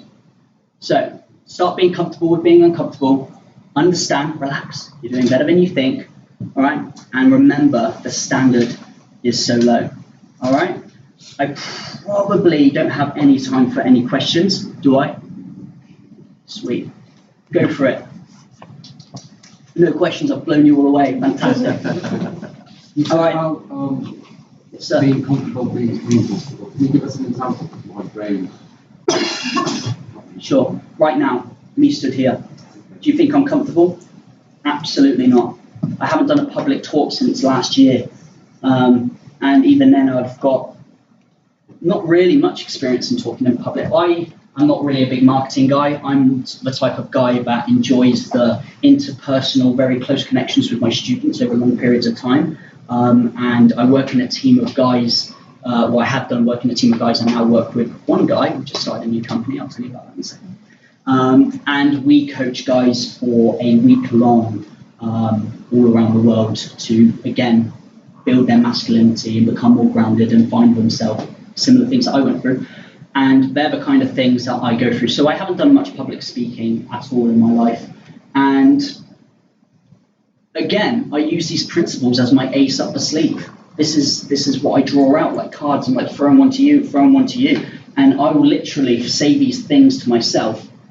Like almost, I don't even need to actively say it because I've done it so much. It's like an affirmation. It just rises like a bubble and goes, boop, boop, and then you're in. And it's like I'm starting to be comfortable with being uncomfortable. And by me saying that, I know there's an area of my body that may not be comfortable, but I'm comfortable with being uncomfortable, and I accept and I surrender to that emotion rather than fight it, right? I'm trying to overwhelm it and change it, okay? Maybe a situation that maybe you've been in before or any of you have been in before is where you meet someone that you may have dated before, and a little bit awkward, isn't it? You've seen them again, you dated them, and you're right there in front of your face, you're like, oh, that's good. And then you get talking. But then if you overwhelm, what happens is that your eye contact's off, your voice trembles a little bit. And even though you're doing better than you think, so they might not pick up on it, But again, in your body, you want to feel as comfortable as possible, right? So if you can be comfortable with that uncomfort in these social situations, specifically social situations I'm talking about, but they could be used in any situation. Technically, every situation is a social situation. Again, it takes the power away. Can I say one more thing? Yes, you can. We talk about masculinity, but not all men are necessarily masculine. Some men are quite happy being quite feminine. How do you deal with that then? So there's always, I believe, as a human being, the energy system is not exclusive to one or the other. I believe that every man has an element of masculinity and an element of femininity, same as women. I believe women have an element of femininity and an element of masculinity. How much either side? Well, you're going to know that deep down of how you're acting and how you are as a person. That's a very individual thing. If you're a man that enjoys the expressive side of his femininity, great. Then you can express that. You can dance with free flowing, which is like female energy in its core. But I specifically coach men that identify with that emotional masculinity and want to feel that and lack it. Cool. Any other questions? Sweet potatoes. Oh, amazing. Thanks very much, Luca.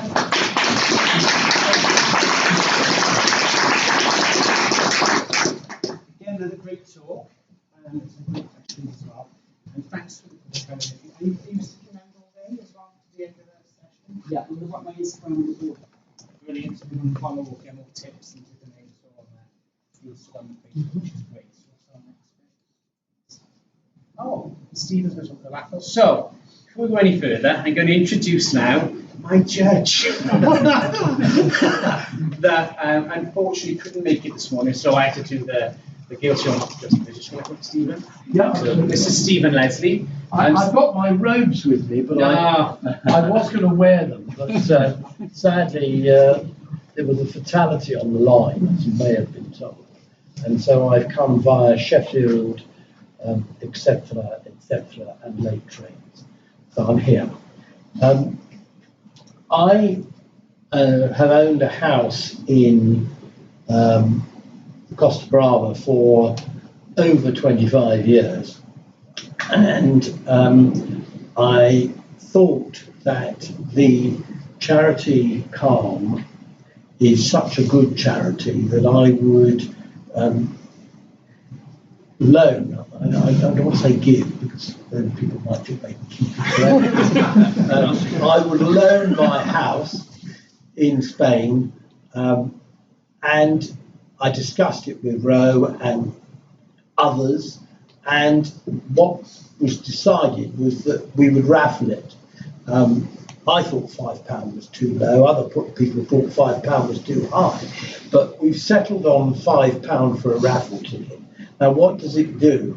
Well, there are, I don't know whether you could, there's another page for this, I think. No, it's just this one, I believe. Well, There's another. Yeah, hang on, there we are, there's some pictures. yeah, right, so that's what it looks like, and it does look like that, might I say. I bought it for a song when I got it. It was 7 years old, a house. It's in a block of houses that we share a pool, which is good because secret, the other places are almost all owned by Barcelona lawyers who only ever come at weekends, so you have a pool effectively to yourself. There are some 3 bedrooms for you to have, which sleep actually 7. There's a downstairs bedroom, there's a kitchen with everything. Sound like a salesman. Well, that's what you're doing, you're selling it, so people buy the raffle. There are 3 balconies. Each bedroom has other than the basement, has a balcony. The one on the ground floor, as you can see, is quite large. It has what my wife has interpreted it. It overlooks on one side the broccoli trees, which are there, and on the other side, from the front, it overlooks the sea. It's 7 minutes walk down to the sea. It's got, as I say, 3 bedrooms for you. My bedroom is remaining locked. and 2 bathrooms, a kitchen, and a sitting room, as you can see. And it's 7 minutes walk down from the sea to the sea, 15 minutes walk up. And there are going to be 4 weeks you can choose from, 2 in June and 2 in September. And the raffle is open until the 22nd of November or whatever. Yes. I think it's the 22nd of November. You can buy as many tickets as you like. Please, if you win it, leave it alone. Don't take it with you.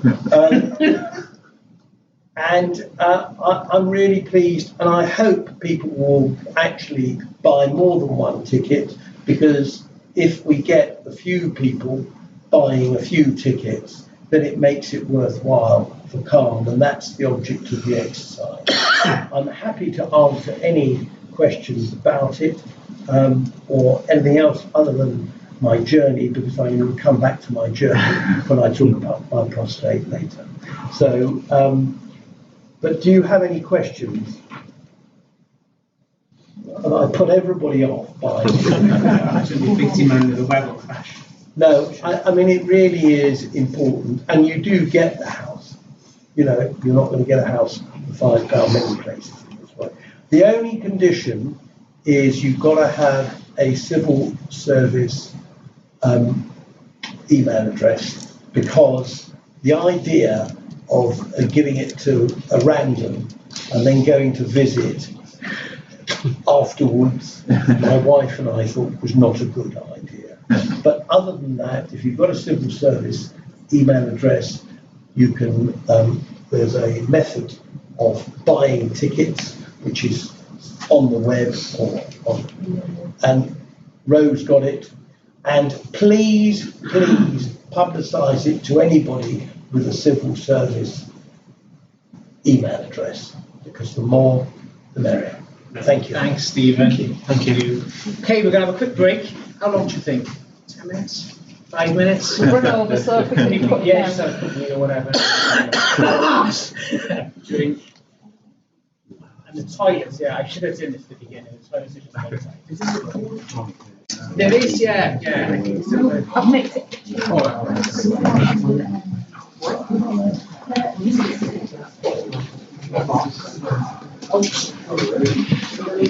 yeah.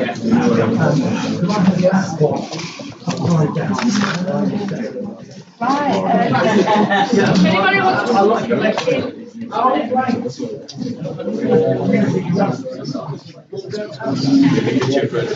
Yeah, no, is that right? I found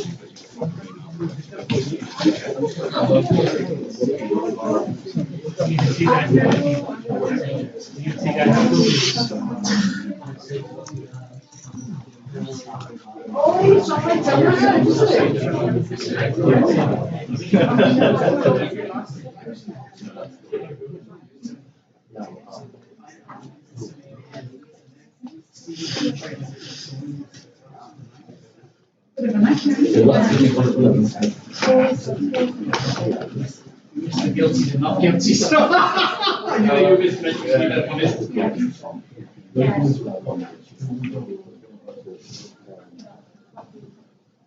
Yeah, nice if opposite. Yeah. She's had half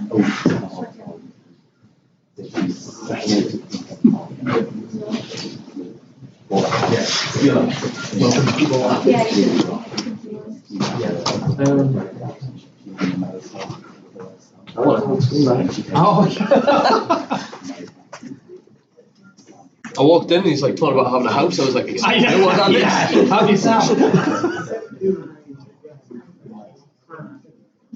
I've got a suggestion if you do a new one of these. What's that? I've got a suggestion if you do another one of these. Go on. have you got a house as well? I think it's interesting, sort of like, why don't men talk as much? Why are these things? So, like, one of the podcasts I listened to is like a psychology one, saying if you ask men how interested are you in things like items and trinkets and tricky things, I'm like, oh, I like that. So you map men on that, and then you say how interested are you in relationships and social things, and you ask men and women the same. So to be the same as the average woman in social things, you have to be in the 85th percentile for men. And to be as interested in men in clicky things, you have to be on the 85th percentile for women. So just inherently, men are just significantly less interested in I'd rather not know about your problems, but I'd really like to know about your clicky thing. Just inherently. And I think that's kind of one of the interesting things of almost like, if you're trying to market it or trying to get people, is how do you set up situations or how do you communicate it from a judicial office? My market, it's like there's just not everything's inappropriate, everything's like no, that would not be, So how do you, and is there a way of kind of like what is it about men that isn't, say it's stigma, I don't think it's necessarily. Excuse me, Mr. Cameraman. So Mr. Cameraman, I'm going to use a lectern which I have nicked from outside that had ladies. Okay. So where do you want me to stand? In front of the screen? Oh, do you want me to film you? Is that what you? Well, if you don't, it'll be a bit boring as I'm the next speaker. That's fine. Oh no, your live feed is there, Stephen. So it's being filmed. It's going out here. This is more of a. I can't do that if you like. No. Well, where is the live feed? You've got a stand. So you got to go through the double. You got the doors that came in, and the doors just next to it. You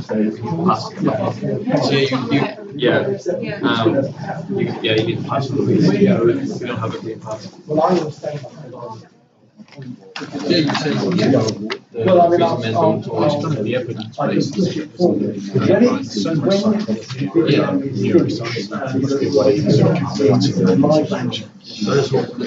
is exactly. I'm not going to spoil for it. What I would do,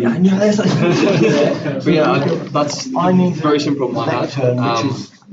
Personally, where it's like. So I'm going to move the table across so I can be in front of the down the line. line. I'd get the exact same conversation with someone else, and nothing would have changed. But obviously at the moment I'm not going to do it because the video is going to take place.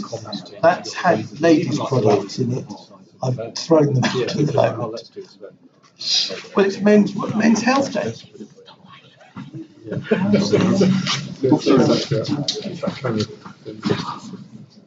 Sorry, I didn't mean to kill you there, mate. It's all right. I get kicked every night in the gym. It's all right.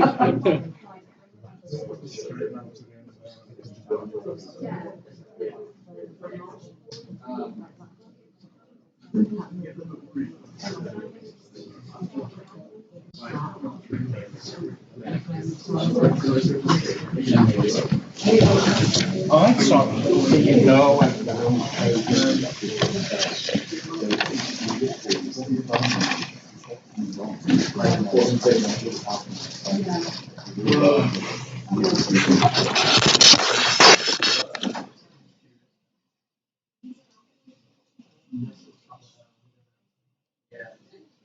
Mark Sweetie.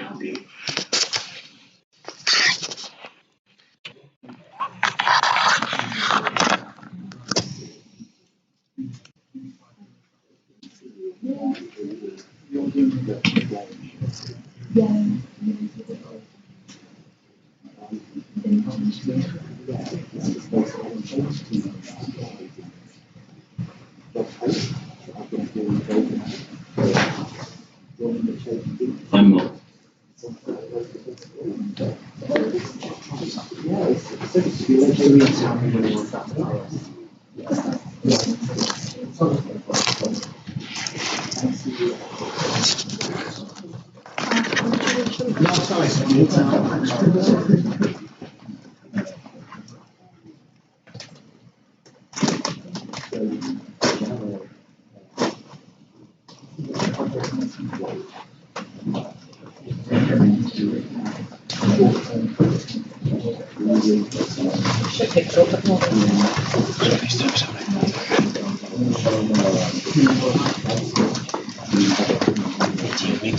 It's part of his presentation, is it?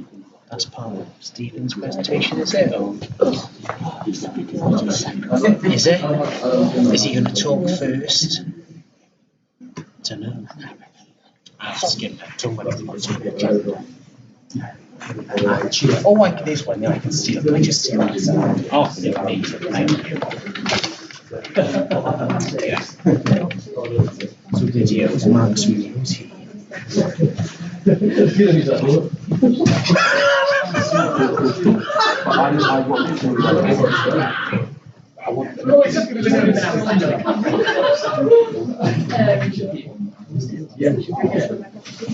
This president's absence before basis.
All right then, here we go. So all you need to do is turn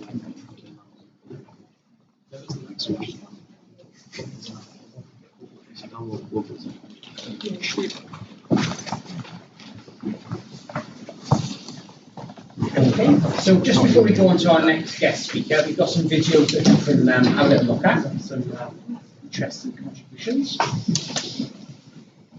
I'm Mark Sweeney, I'm the Director General for Policy Communications and Analysis in the Ministry of Justice. I've been asked to make a short video for the conference about the importance of men's mental health. So, why is it important for men to speak up about mental health, and why might it be difficult? Well, first of all, one of the great myths, I think, which still exists about mental health is that, particularly if you're a man, talking about it is a sign of vulnerability, that you shouldn't admit weakness. In fact, the ability to open up and talk about how you're feeling is a sign of strength, I think, not of weakness. So the first thing I would say to colleagues, and I've done the same myself in the past, is that if you're feeling that you want to talk about your mental health, then it's always the right thing to do. Second, it's a silent thing. No one can necessarily tell how their colleagues are feeling from day to day, and we all have our own lives and worries and insecurities outside work in our lives, and sometimes related to work too. But it's not obvious. And I think there's another myth that people won't necessarily be sympathetic or understanding. But if you think about it, if you had a colleague with a broken leg and you said to them, "Come on, what's up with you? Get up and walk," people think you're a man. And mental health is just the same. If you've got an issue or you're concerned about something, or you might be suffering from a more serious mental health condition, then opening up and talking to people is something that no one should feel stigmatized about doing. So I would say, if you need support, talk to someone. Now that doesn't necessarily have to mean going and talk to a professional. It might just mean talk to a friend, talk to a colleague that you trust. Or if you want to talk to someone in confidence and you don't want to talk to someone that you know well, then talk to one of the mental health allies that exist across the Ministry of Justice and the different agencies. Sometimes it can help just to externalise how you're feeling. The other thing I wanted to say is that we all need a bit of help sometimes.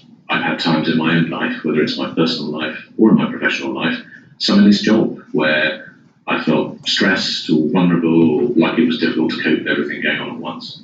And I benefited from the support of colleagues and friends in talking to them about that and being able to have it accepted, if you like, that sometimes things can be difficult and need talking through. My own tips for wellbeing, well, everyone has their own way of making sure that they feel relaxed and calm. Mine are talking to people, socialising with friends, and sometimes listening to music. But whatever it is, and they can be as trivial as that or much more profound things. Find the thing that makes you calm and happy, and make time to do it would be the tip that I would give you. It's the tip I was given, it's the tip I try to follow, even though I'm perhaps not always as good as it as I'd like to be. So, in summary, mental health matters. We all have it. And no matter who we are, no matter where we work, no matter what we do, no matter who we are in our lives beyond the office or the job, we need to look after ourselves. And so the message of this conference, that it's good to talk, is absolutely the right one. And I'm delighted to have the chance to support it. Thank you. So I've been involved in mental health awareness for a couple of years now. And it really started from my own personal experience. I suffer from anxiety, and a couple of years ago I was in a really bad place, some to do with my personal life, some to do with work stress, and I just found myself in a situation where I get really stressed, and I started to have panic attacks, and it affected lots of aspects of my life. And I think the biggest thing that I did was I just started to talk to people about it. I admitted to myself that I had a bit of a problem, and I started to talk to others, to my friends, to my family, to people at work about the fact that, I struggled, I had some really bad days, talked a bit about some of the thoughts and feelings involved in having anxiety, and also started to get some help. So I went to cognitive behavioural therapy.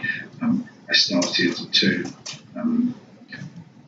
get some tools and techniques, and now I have something called Doing the Thing. So I have things that I need to do to make myself more likely to have better days mentally. So I know I'm going to have a better day if I eat breakfast, and I cut down a bit on coffee, and I spend some time outside, and I go for a bit of a walk, and I know I feel better when I exercise. So it's become part of my daily routine, looking after myself, thinking about my mental health, making sure that I'm in really good shape. So on International Men's Day, I'd like to encourage more people to talk about their own mental health, talk about how they're feeling, and realise that it's okay to be not okay sometimes. And if you get support and you get a group around you and you start to be a bit proactive about looking after yourself, things can get better. They certainly have for me. Hi everyone, my name's Phil Hanson. I'm a contract manager at the Legal Aid Agency. I wanted to talk about men's wellbeing and the importance of a few factors to me involved in that.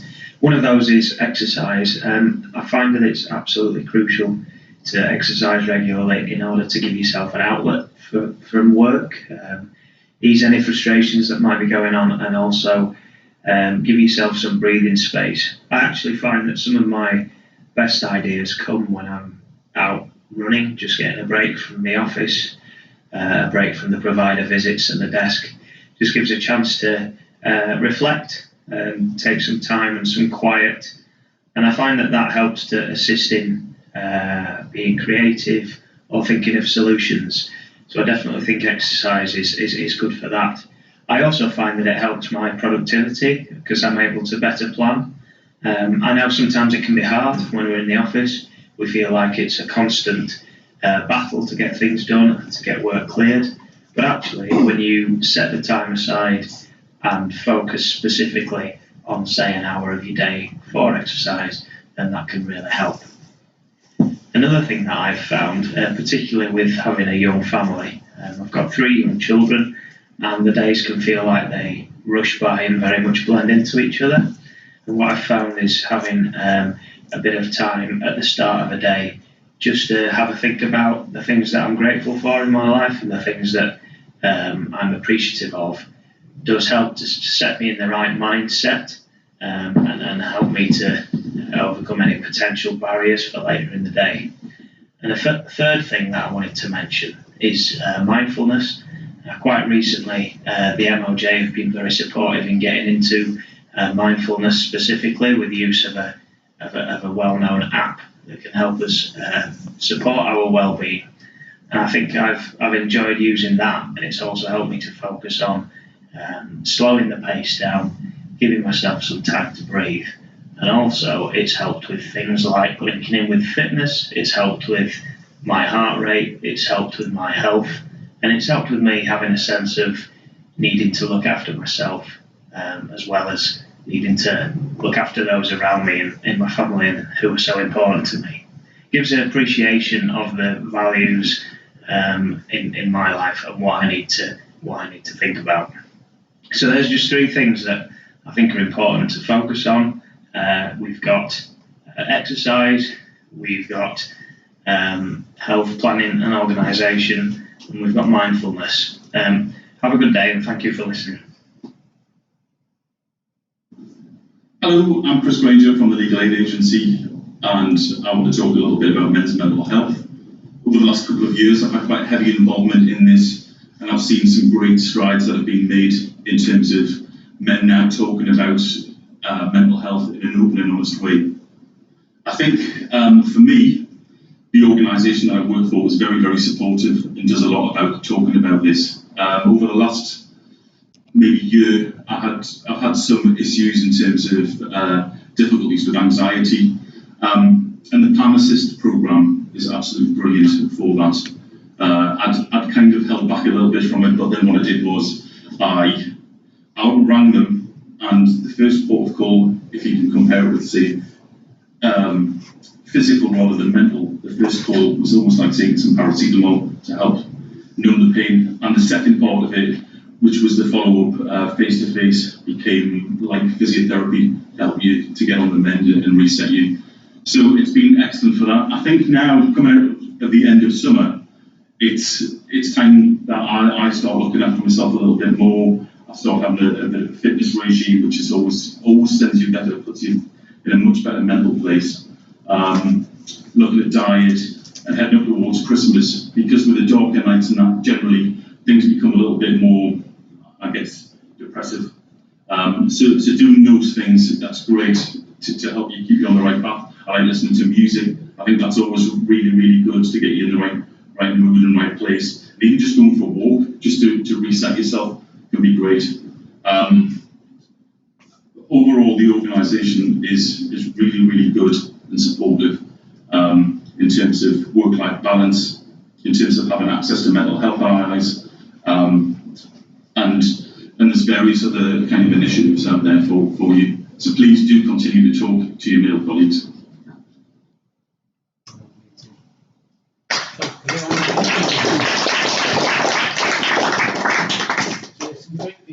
I always think doing through the Wellbeing movement, as I've sort of done it for the last 18 months, the personal stories that people tell always hit home the best. They love hearing about, your stories of people, things that people have gone through, the emotions they felt. Because like when you work with people and you're dealing with them on a daily basis, we can really relate to what they say. So it's much better than sometimes just reading about it on the internet. Because somebody talking to you about something, it does hit home. Okay, so our next guest speaker is Stephen Leslie, and Stephen's going to talk to us about male prostate. All right, Stephen, otherwise known as the judge. Yeah. You all right there? Yeah, I'm going to move this across. I'm a natural speaker, but only with a lecture. So I've got a lecture. I don't write it all out, I only write out notes. Do you want me to click for you, or do you want to click yourself? There is no clicking. Oh, just this. Perfect. Lovely. Yeah, I can click. I'll sit click down. away as much as you want. Right. Let me tell you in a nutshell about me in general. I've been at the bar well over 40 years. I've been a QC for 26 years. I joined the Public Defender Service, part of the MOJ, in June 2014. And from the age of 8, when I had middle ear infection, I actually never went near a hospital or a doctor other than for flu and things like that. And that remained so until just 2.5+ years ago. I didn't like the idea of going to doctors, even with flu. I didn't believe in pills when I could conceivably avoid them, and I didn't bother to go to a doctor. Now, I don't think I'm alone in that, and so don't feel bad if you don't like going to doctors, because it's a natural instinct, particularly, I understand, for men. Just over 2.5 years ago, I was urinating more times than before. I was having difficulty urinating, particularly at night, and I was urinating for a number of occasions each night.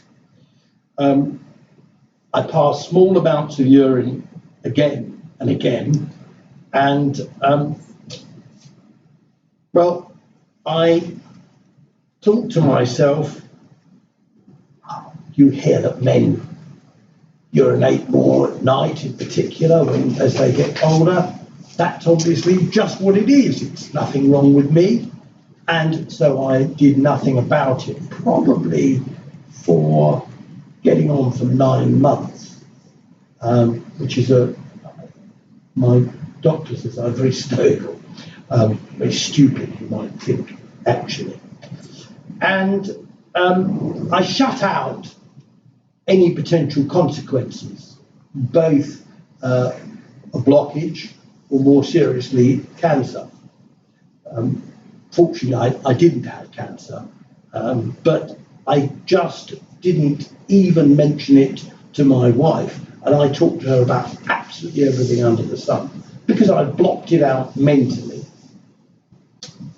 On the 14th of February, I remember St. Valentine's Day, because we were going out for dinner, 2017, I was unable to urinate at all, effectively, and I was in a lot of pain. And I went to the doctor as a GP, and the GP practice was shutting, huge GP practice, but a very nice young doctor saw me and immediately said, you must go to hospital. I went to hospital. I had a catheter put in. For those who don't know what a catheter is, please look it up. I'm not going to give you a description. But I can tell you it's bloody painful. Now, I know I shouldn't swear, but it is incredibly painful to have put in, and it's incredibly painful to have. I then saw a surgeon, and he said, you're going to have clearance. So I said, fine. He did the op. It didn't work. And the op was about 2.5 hours, 2 hours long. I then had to have a rather more unpleasant catheter put into my stomach. I don't think we'll go into the detail, but I want you to understand how extremely unpleasant it was for me. And if I can convey that, I've conveyed much. I then had a second op, and thank goodness it worked. I can say, and that was another 2-hour op. I haven't had a catheter since. I am, well, back to normal as ever, as much as I ever am, if you understand me, because I'm not necessarily a very normal person. But I'm back to normal, and it's completely cured. I mean, I don't have to do anything, please God, for the rest of my life about it. It has no lasting consequences for me, thank God. I was lucky that they did it and they found it when they did. But it doesn't end there, and I thought I was only going to talk about prostate, but I'm going to be a bit more frank. At the time, the doctor, who was extraordinarily good, said you must have a blood test. So I had a blood test, and I discovered that my blood sugar was going through the roof. I did like sweet things, lots of drink, and goodness knows what, chocolates, etc. And I discovered that I was effectively diabetic as well, which was a great cheer to me with my prostate. And what I was determined to do, and I did do, and I'm actually quite proud of this, I reversed it, and very few people can. First of all, don't get to the state where you have to go to the doctor and they discover that you have a blood test, through a blood test. I had only had one blood test sort of 5 years ago when I went for the government abroad and they made me take a blood test. But I've never done anything to protect myself at all. So I had the blood test and I was very high indeed. I managed to reverse it by dieting, and I continue to diet. Yogurt for breakfast, always salad for lunch, no bread, no carbs except when I go out for dinner, but I do go out for dinner. You know, I've got sort of events that I attend. I'm naughty then. And my blood sugar has remained on par ever since. Also, and this may sound like I'm sort of dovetailing with others, I now walk more than 10,000 paces a day. I walk over 100,000 paces a week, and sometimes 120. I'm lucky to live opposite Kew Gardens, and I'm a member, so I do have an advantage with that. It's important to take exercise. In case you thought, well, he must have taken some exercise. Yes, I did. I was 30, and I'm not 30 now, and I played squash. Ever since I was 30, and I'm not 30 now, I repeat, I had done no exercise until 2.5 years ago. And now I take a lot of exercise, and it makes me feel better. My blood sugar is back to normal. Well, now at the slightest abnormality, I would go to the GP. But there is a real silver lining to this, and it's been given to me today. As I was saying earlier, unfortunately, there was a fatality on the line from King's Cross, and I was meant to be here at 11:15 or at the station, and coming here to help Damien, who wrote a brilliant icebreaker. Unfortunately, the fatality meant that I was told there were going to be no trains for hours. I was directed to go to Peterborough and then get a cross-country train. I didn't. I calmed myself down. I thought to myself, I am better going to Sheffield. I went to Sheffield. There was 1 minute between the train arriving and the other one leaving on a different platform. I asked the train driver to get the man on the thing to hold the other train back. He said, "We won't do it, but." He told me where to get off the train. I ran with my little case. I got on the train. I got here, and I am so relaxed, I'm almost asleep, as you can see. Now, before, I would not have been relaxed. So there are unseen benefits as well. And also, you've run for the train today. So the fitness you've been doing to get your blood sugar, it all helps. Absolutely. You know. So, in conclusion, I would say it is my view that it is not cowardice to go to your GP. It is cowardice not to go to your GP. Thank you for listening.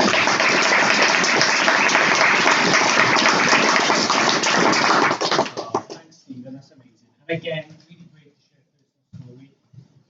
So thanks very much, Stephen, and making the effort. It's been a bit of a lengthy. Keep to them steps. You never know when you got to run for the train again. And we also know that you're a naughty judge because you like naughty things. No carbs, that must have been a bit of a nightmare for you. Yep. And I live 100 yards from a wonderful cake shop that's famous throughout. Cake shops and cute gardens. I don't mind going for the weekend. Yes, it's me. So yeah, so another great story. And thanks very much for sharing. Another thing that I can share just very quickly with you on the prostate thing. My dad, God, he's 72, so it was 12 years ago, he was 60, and went to the doctors for something completely random, and the doctor asked him to take part in a prostate cancer trial. He felt perfectly well, nothing wrong with him at all. He had the blood test, and it turns out that he was in the very early stages of prostate cancer. Now, my dad's really fortunate because he's very open, he goes to the doctors, he'll talk about things. And thankfully, from going to the GP and taking part and being open to this trial, it caught it very, very early, and he's had no side effects, and it never got to a stage where it was life-threatening. So it's just worth, being open to these things, visiting your GP, taking the opportunities that are raised, and grabbing it and thinking, because it might save your life. Jamie, can I add something? Yeah. I was given some information at a dinner last night that I went to. I had some fun. That you can. There is a test called a PSA test, and any man over 50 should take it. So, just think about it. Absolutely. Can I just ask the question? Yeah. I'm a little confused. I hope this is not too much of a personal question. But you said, thank God they found it. What did they find? A blockage. Blockage? Yes. Is that what prostate is? Well, your prostate is a part of your body, and you urinate from the prostate outwards.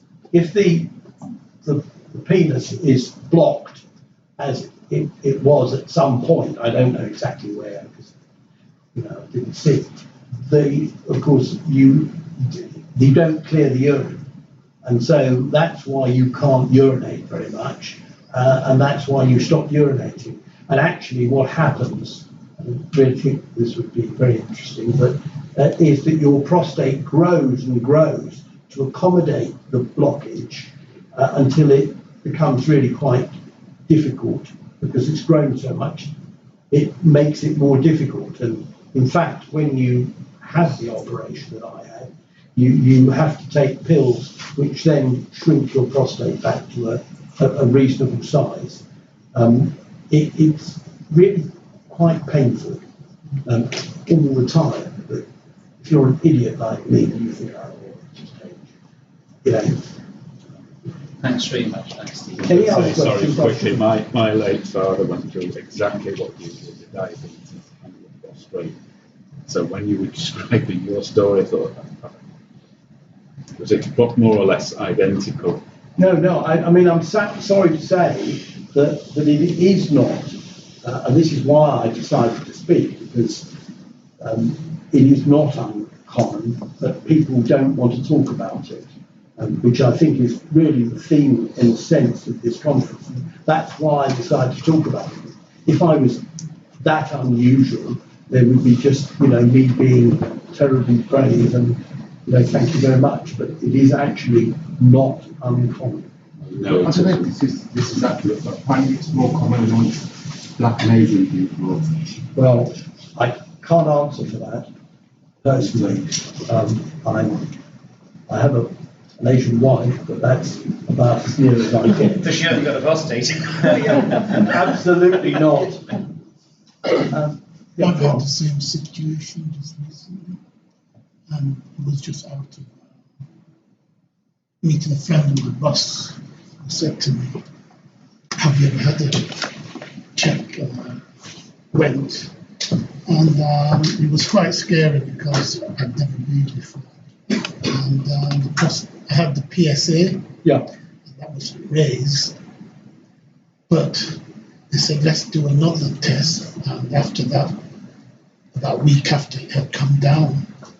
So it's quite possible certain things can raise it when you have to. Oh, absolutely. No, I mean, it doesn't necessarily, I'm not a doctor, I'm meant to be a lawyer, but it doesn't mean clearly that you need an operation, but just deal with it. I mean, if I had dealt with it earlier, maybe there wouldn't have had to be an operation. I mean, that's why I'm telling you. Not to encourage you to go and have an operation, but to encourage you to do something about it earlier.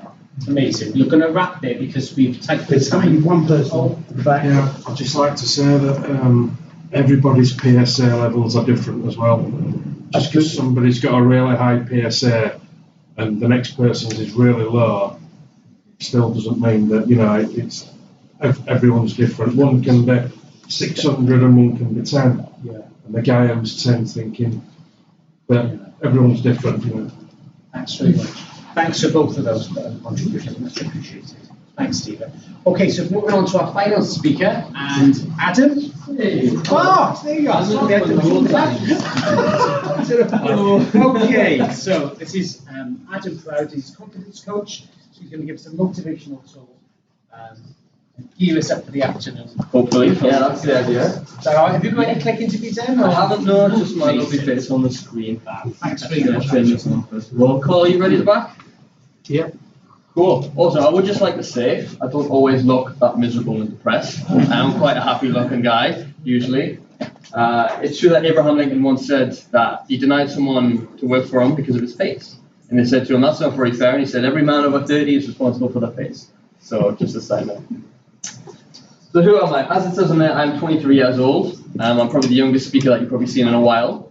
However, that doesn't mean that I don't have any life experience. Some people live more in 30 years than they do in 80. It's the person that matters. So obviously we've been sat quite a while. You know, I like to move a lot, so we have been sat quite a while. I just want you to jump in on a little activity real quick. You guys up for that? Yeah. Yeah. So what I want you to do is put your hands out like this, right? And I want you to clap along with me. Ready? Get faster. Okay, so you feel like it's going to up. Keep going. That's fine. Just a little bit better. Maybe just a little bit better. A little bit more free. Yeah, cool. Awesome. Love it. So, obviously, that's got me feeling a little bit better as well. Because being so young, I haven't had much experience. This is the second talk I've ever done. And when you have to do something like this, a lot of thoughts come to mind. A lot of negative ones. Things like when I'm sat there, it's like, oh, am I going to be good enough? Like, who am I compared to? This gentleman at the front, who's very good, by the way. I like your energy and stuff. So, yeah. So you compare yourself to others, you have all these thoughts, right? And you have this little voice in your mind, this little negative voice that says, you know, who are you, kid? Right? You're not good enough. It's the big one. Right? Can I get a show of hands who's had that thought? You're not good enough? Everyone in the room, yes. Everyone has that little negative thought. And it's that horrible little voice that talks you out of doing things that you know will help you grow. Alright? It's that also that same little voice when you're on a diet. It says KFC's got some limited edition stock out, better go and try that, right? That little voice. A voice that says, you know, why don't you just have a tiny little Mars bar? Well, not it. And it's like, oh, why not? And it's like, oh, you might as well have a full Snickers multi-pack now, guys. You know what I mean? So, all these thoughts come to mind when I was sitting there. I've been sat there this whole time. And, you know, the funny thing about fear, the fear of doing things like this is, fear is something that we feel like we should run away from. Something to be afraid of, something as soon as we feel that little bit of stress, that we go, oh no, I can't do that, it hurts.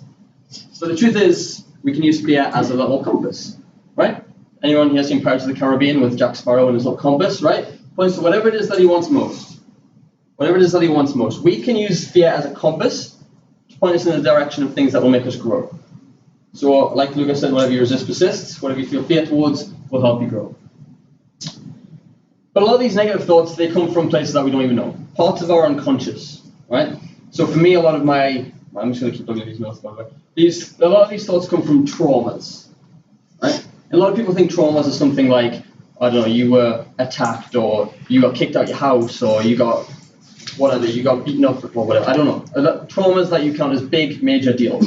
But something as small as being lost as a child in a supermarket can affect you for the rest of your life. I know I had one in school where I was, you know, in the playground you get like toys and stuff when you're in primary school. I was trying to get in with the cool kids because I was never popular, I'm very nerdy, I like my Marvel and comic book stuff, right? And to fit in with the cool kids, they were like, oh, we've got all these skipping ropes, can we tie you up, it'll be funny, you'll sit around. And I'm like, you know, yeah, sounds cool, yeah, I'll do it, yeah, no worries. And then they left me there. Throughout the first period, I was sat in the playground, tied up with skipping ropes, couldn't move, couldn't get them off. My arms tied like this. Another one. My teacher, my year 6 teacher, I didn't like the guy the other day. As proved by this next story. So he, teachers are supposed to be encouraging, they're supposed to encourage children to learn, to want to do better. And we were in our class, I think we were drawing some sort of like a Coca-Cola can, as a do. And I'm rubbish at art. Stickmen are like the best I can do is like a stickman diagram, right? And he came over and he looked and he says, "It's not the best you can do." I said, "Well, yeah, I'm not very good at art." So he picks up the bit of paper and instead of saying, try your best, whatever else, motivational, right? He held it up and made the class laugh at me. I just put my head on this desk and I've never felt so shit. A teacher's never made me feel so bad in my life. And other things happened to me in my life. I used to travel with Luca around the world. I used to be his assistant. I lost that job, right? Through no fault of Luca's, obviously. I've been dumped. I've been cheated on. I've had no money. I've done all this negative stuff. You guys all know what I'm talking about. Bad stuff that happens in your life, right? But I tell you now, the good stuff happens too, right? I got to do that job. I've had amazing experiences with women that, have cheated on me or dumped me, right? Done all this incredible stuff. I'm a motivational speaker now. And the truth is, we form our identity around these traumas. It's so easy to bond. And then your friend's like, "Oh yeah, this is great. Like, that's brilliant that happened to you," right? We bond over negativity. And the truth is, in order to live in a happy mental state, we have to identify more with the good stuff than the bad stuff. Because it's so easy now, all over social media, we see people living the high life, right? It's so easy for us to bond over negativity and say, "Oh, well, I'm not living this kind of life." It's so easy to do that. We have to focus more on the good stuff that's happened to us, because good stuff's happened to everyone. Doesn't matter how bad your life's got, good stuff happens to everyone. You just got to dig a little deeper to find it. The quote I like to say is, "A bad chapter doesn't make a bad book." Right? That'll be the first thing you tell when you get home as well. Right? And bad chapters, we all have bad chapters. And one of the best things to do at the minute, which we're all pushing, which is fantastic for men especially, is to talk about it. Talk about our bad chapters, to open up, to find a friend, a brother, sister, a tribe as I like to call it. We're told to find these people and open up about it. But is it enough?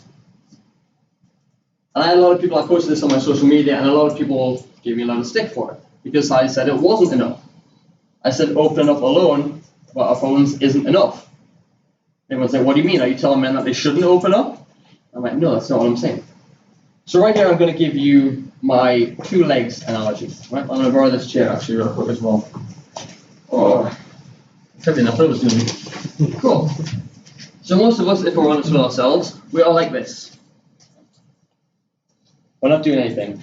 We're just hoping the problem goes away. We're not talking about it. We're not doing any action on it, right? But you guys coming here tonight, that's the first step. You're opening up. A lot of personal stories have been told.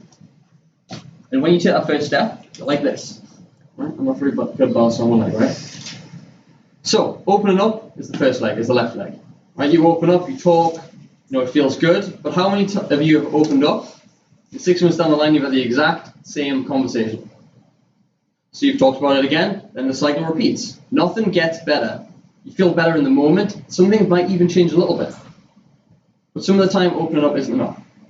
In the same way, that as a man, if you are macho and proud and you don't open up, you let things just happen, you too, bothered about football and, how much you can lift in the gym, that you suppress all these feelings. You don't open up, how long before you fall over, right? How long can you stand on one leg for? How long can you just open up, or how long can you stay strong for? Right? To really make change as a man, you have to open up on the left leg, and you have to take action with the other leg. This is how true change happens. Like you said, for example, right? You opened up about your problems. You didn't want to open up about your problems, but as soon as you took action and talked about it, you did both together, and things got better. Because I talked to Luca, who's a good friend of mine. Emma behind the camera, Carl is a really good trusted friend of mine. I have these people that I've sought out and found who I can talk to, who I can rely on. And the truth is, we all need to find these people, right? We don't have to open up on social media, right? Who here's got Facebook? Everyone? Pretty much? Yeah. There's always that one person on your Facebook that's like, "Oh, I had a bad day, this happened to me," and they just post about it. Or they say, "Oh, feeling worse today," or whatever. They post their feelings on there. People comment, "How are you?" And they're like, "Oh, I'm fine," or "I'll get better," right? You don't post it on social media because these people on social media don't care. They don't care about your problems. You have to find those people who you can rely on. Whether it's a friend, a brother, someone at work, who you take outside of work, you have to find these people. It's just simply talking to a stranger. It's not going to do much. Like, I mean, a therapist, fair enough, but like a stranger at work isn't going to help. You have to find the right people to talk about these problems with, right? And then you also have to be encouraged to do action, which is what Luca helps me do as well. So I come to him for all my life advice, and then he gives me the kick in the ass that I need. So, everyone good with that? Makes sense? Cool. Yeah. Awesome. So, to finish my short little talk, because I know I'm short of time, I decided that I wanted to dig deeper into men's mental health. I wanted to find out what it really meant to be masculine in today's day and age, right? Because we're throwing around these toxic masculinity terms and stuff, right?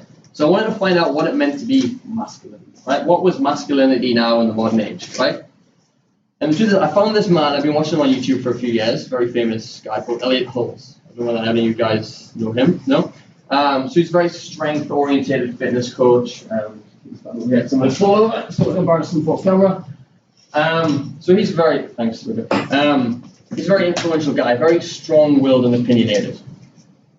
And he runs what he calls a grounding camp. I was like, okay, what does this mean? And he was taking men only into these seminar rooms. He was talking to them, getting to express their masculinity healthily. So I thought, ooh, I've got this talk coming up. I'm going to use this. I'm going to go and I'm going to use it. So I flew all the way to Tampa, Florida on my own, signed up for this event, didn't know anyone there, apart from the guy that's on YouTube. And the funny thing was, one of the first things we were asked to do, before we even met the guy, we were asked by his assistants, to write down from within what we thought it meant to be a man today. Right, now I know everyone has their version, so I'm going to read out what I wrote. I've got the bit of paper, the exact bit of paper. And this was written when I was in a pumped up state. So you imagine my state of mind, I'm very excited, I've just traveled around the world, I'm happy, I'm going to meet this guy. So this is what I wrote about a man today. A man should be purposeful, have direction and inspire others to be the same. He should be at the cause and not the effect of his life, bringing confidence to his circle.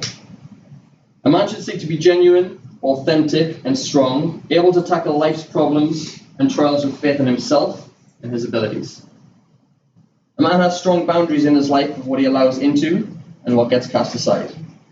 He is calm, centered, and has an aura that comforts people. I like that bit.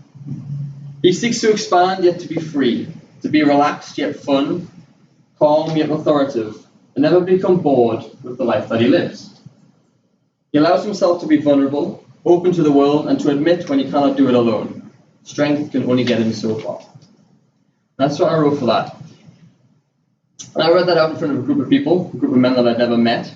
And the funny thing is, we expect groups of men that get together like that to be very macho and like it's all about the strength and stuff, right? But the first thing we did was get together and talk. Talk about our life's problems, right? And then they hit me with something that shocked me, that I didn't think I could do. They told us that for the next 14 hours, right? You ever done anything for 14 hours? Right, apart from sleep. That we were going to spend it in silence. No phones, no talking. We had to find our rooms on our own, in silence. You could nod, you could be like, kind of thing to people. But you had to spend it in silence. And the whole point of that was to get used to what you feel inside, that voice. Because how often are we so distracted by everything that's going on, like worksheets or our phones or someone who needs our help? We don't listen to our own inner dialogue, right? I can imagine if you took yourself for a coffee date, you'd find out some weird things you didn't know about yourself, right? Imagine sitting opposite yourself. Who is the person? Who are you? The truth is we don't even know anymore. We have this image on social media that we portray. But who really are we? What's that little voice? Who is this person up here, right? And over the next weekend, it was a weekend course, it was Friday to Sunday, we did a lot of weird things. You know how Americans are all over the top, everything's epic and huge proportions. So we did a lot of shaking, a lot of aggressive kind of shaking. We had our yoga mats out and a lot of shouting as well, a lot of letting that tension out. And to be honest, I kind of looked at it as a stiff upper lip Brit that I am, right? As a little bit silly, a little bit ridiculous, but it was meant to be that way. It was meant to be ridiculous. Because we take ourselves too seriously. We don't join in on that childlike fun that we used to have. Everything's all suit and tie and serious, right? Even I'm in a shirt today and I normally wear t-shirts, right? Everything's so serious all the time. We're so bogged down by all this serious laws and suits and ties and stuff like that. We do forget that we have this child within us, right? And so after this weekend of shaking and, you know, even some guys cried, like all this tension that was built up was a lot of feeling. We all had our eyes closed for this. Should have mentioned that. We're all on yoga mats in this big hall. eyes closed. So every experience that we went through was very personal. You didn't look at anyone else, you didn't care what anyone else did. You just felt. And that was what really stood out for me. So on the final day, when our voices are all shot, I couldn't speak, by the way. I had to get a taxi back to the airport, and I'm like, right, I couldn't speak. We had another group talk, we had the final group talk. And it was funny because I'm not much of a, I don't normally open up too much. I've tried to in recent years with, mental health and stuff like that. It's done me wonders. But that was the first time I'd ever opened up, and we had to talk about our parents. We had to talk about our relationship with them, especially things that, because every parent, I think, screws up their child in a small way, right? We all have things that our parents did to us or made us feel like that kind of messes us up a little bit, and we have to come to terms with that. So, I won't read them out, but I did have to write letters to my mom and my dad, forgiving them, right? Whether they knew it or not, I wrote letters to forgive them, and that was a really powerful thing. I would recommend that you try, especially depending on the relationship you have with your parents. If it's great, fine. But if you feel like there's something against your parents, then I would urge you to speak about it. Which brings me on my next thing, actually. There was a man and his own son there. He brought his son along to the event. His son had no idea who Elliot was or anything about this, but he brought him along anyway. They went through all this experience together, and in the end, at the beginning we saw them, they weren't very close. They were sitting different seats in the circle, which tells you a lot when you sit away from someone. And then, come the end, they were sat next to each other, and they expressed what they felt towards each other. And it was really interesting to hear how much this young man felt almost betrayed by his dad. His dad had left for a few years away from his mum, and they'd separated, and then came back into his life just recently, and then they'd done this. And he said it felt like he'd never been away. He said it felt like he was now reconnected with him, even though he'd never been away. And they hugged, we all cried, I even shed a tear, right? Everyone cried, it was great. It was great to show men showing that side of themselves, right? There was even a young man who said he came clean to his parents about being abused as a child, right?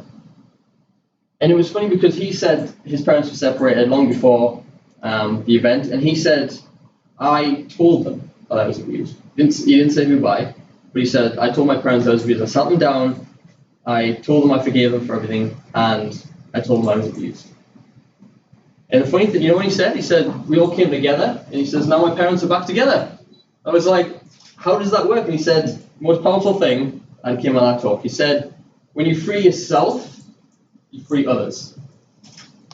So by opening up about his pain, opening up about what happened to him, he gave them permission to open up to him. He freed them as well.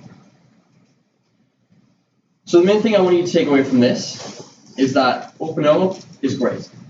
I want to encourage all you men in this room to open up. Find your brothers, your sisters, and your tribe of people who you trust. But don't let it stop there. Don't let that be the end of the road for you. Take the action you need to live the better life. It's not all about, you can talk about it, you can set plans in motion, but don't be lazy, right? We all know what we need to do to get better in life, right? For example, we talked about diets earlier. Right? Everyone goes, oh, I diet, I'll start Monday, right? I mean, how many Mondays in a year? 52, right? Which one are you going to start on? Everyone knows that if you want to lose weight, there's no magic pill. If you want to get smarter, there's no magic pill. You want to feel better, there's no magic pill. There are actions you need to take to feel this way. You want to feel better, you eat better, you exercise, you take better care of yourself. You want to be smarter, you read, you do things that make you smarter. You go to events like this. We all know what it takes to be the people we want to be. All right? So I want to thank you guys for coming out tonight. This is my second speech now, and it's obviously nerve-wracking as well, but as Lucas says, get comfortable being uncomfortable. I am on social media as well. I do have a group started specifically designed for men, but there are women in it as well. It's a confidence group. It's called Adam Proud's Confidence Coaching. You can search it on Facebook. I do live videos in there all the time, talk about different life topics. We have people join in. It's a good community. It's full of people who want to see you succeed and give you that kick up the arse you need. And you can follow me on Instagram if you have it at Adam James Proud as well. So thank you very much for coming, guys. Hope you got some value out of it. Thank you.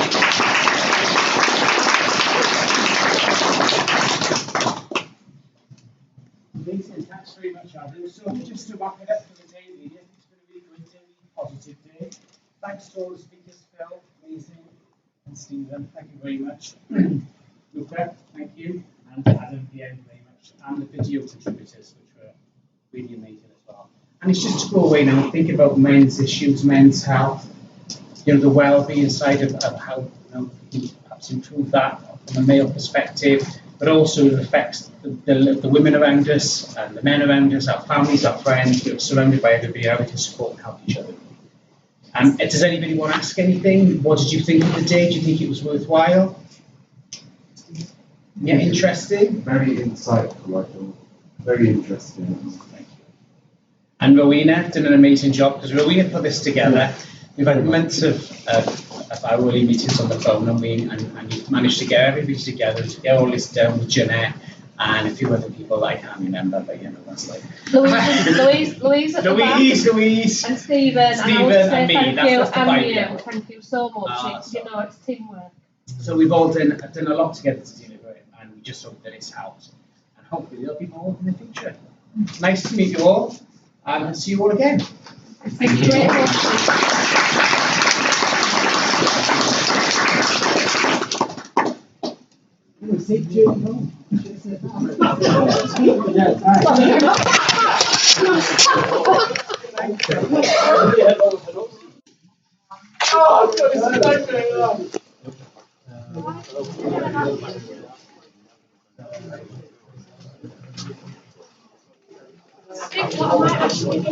Yeah, so it's Everyone, you will have all got my right ticket. I've got the email. My So you get it. questions. What we do is stuff the two legal aid.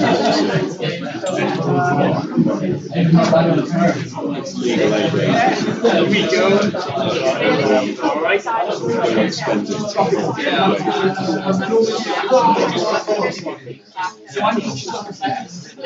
Already.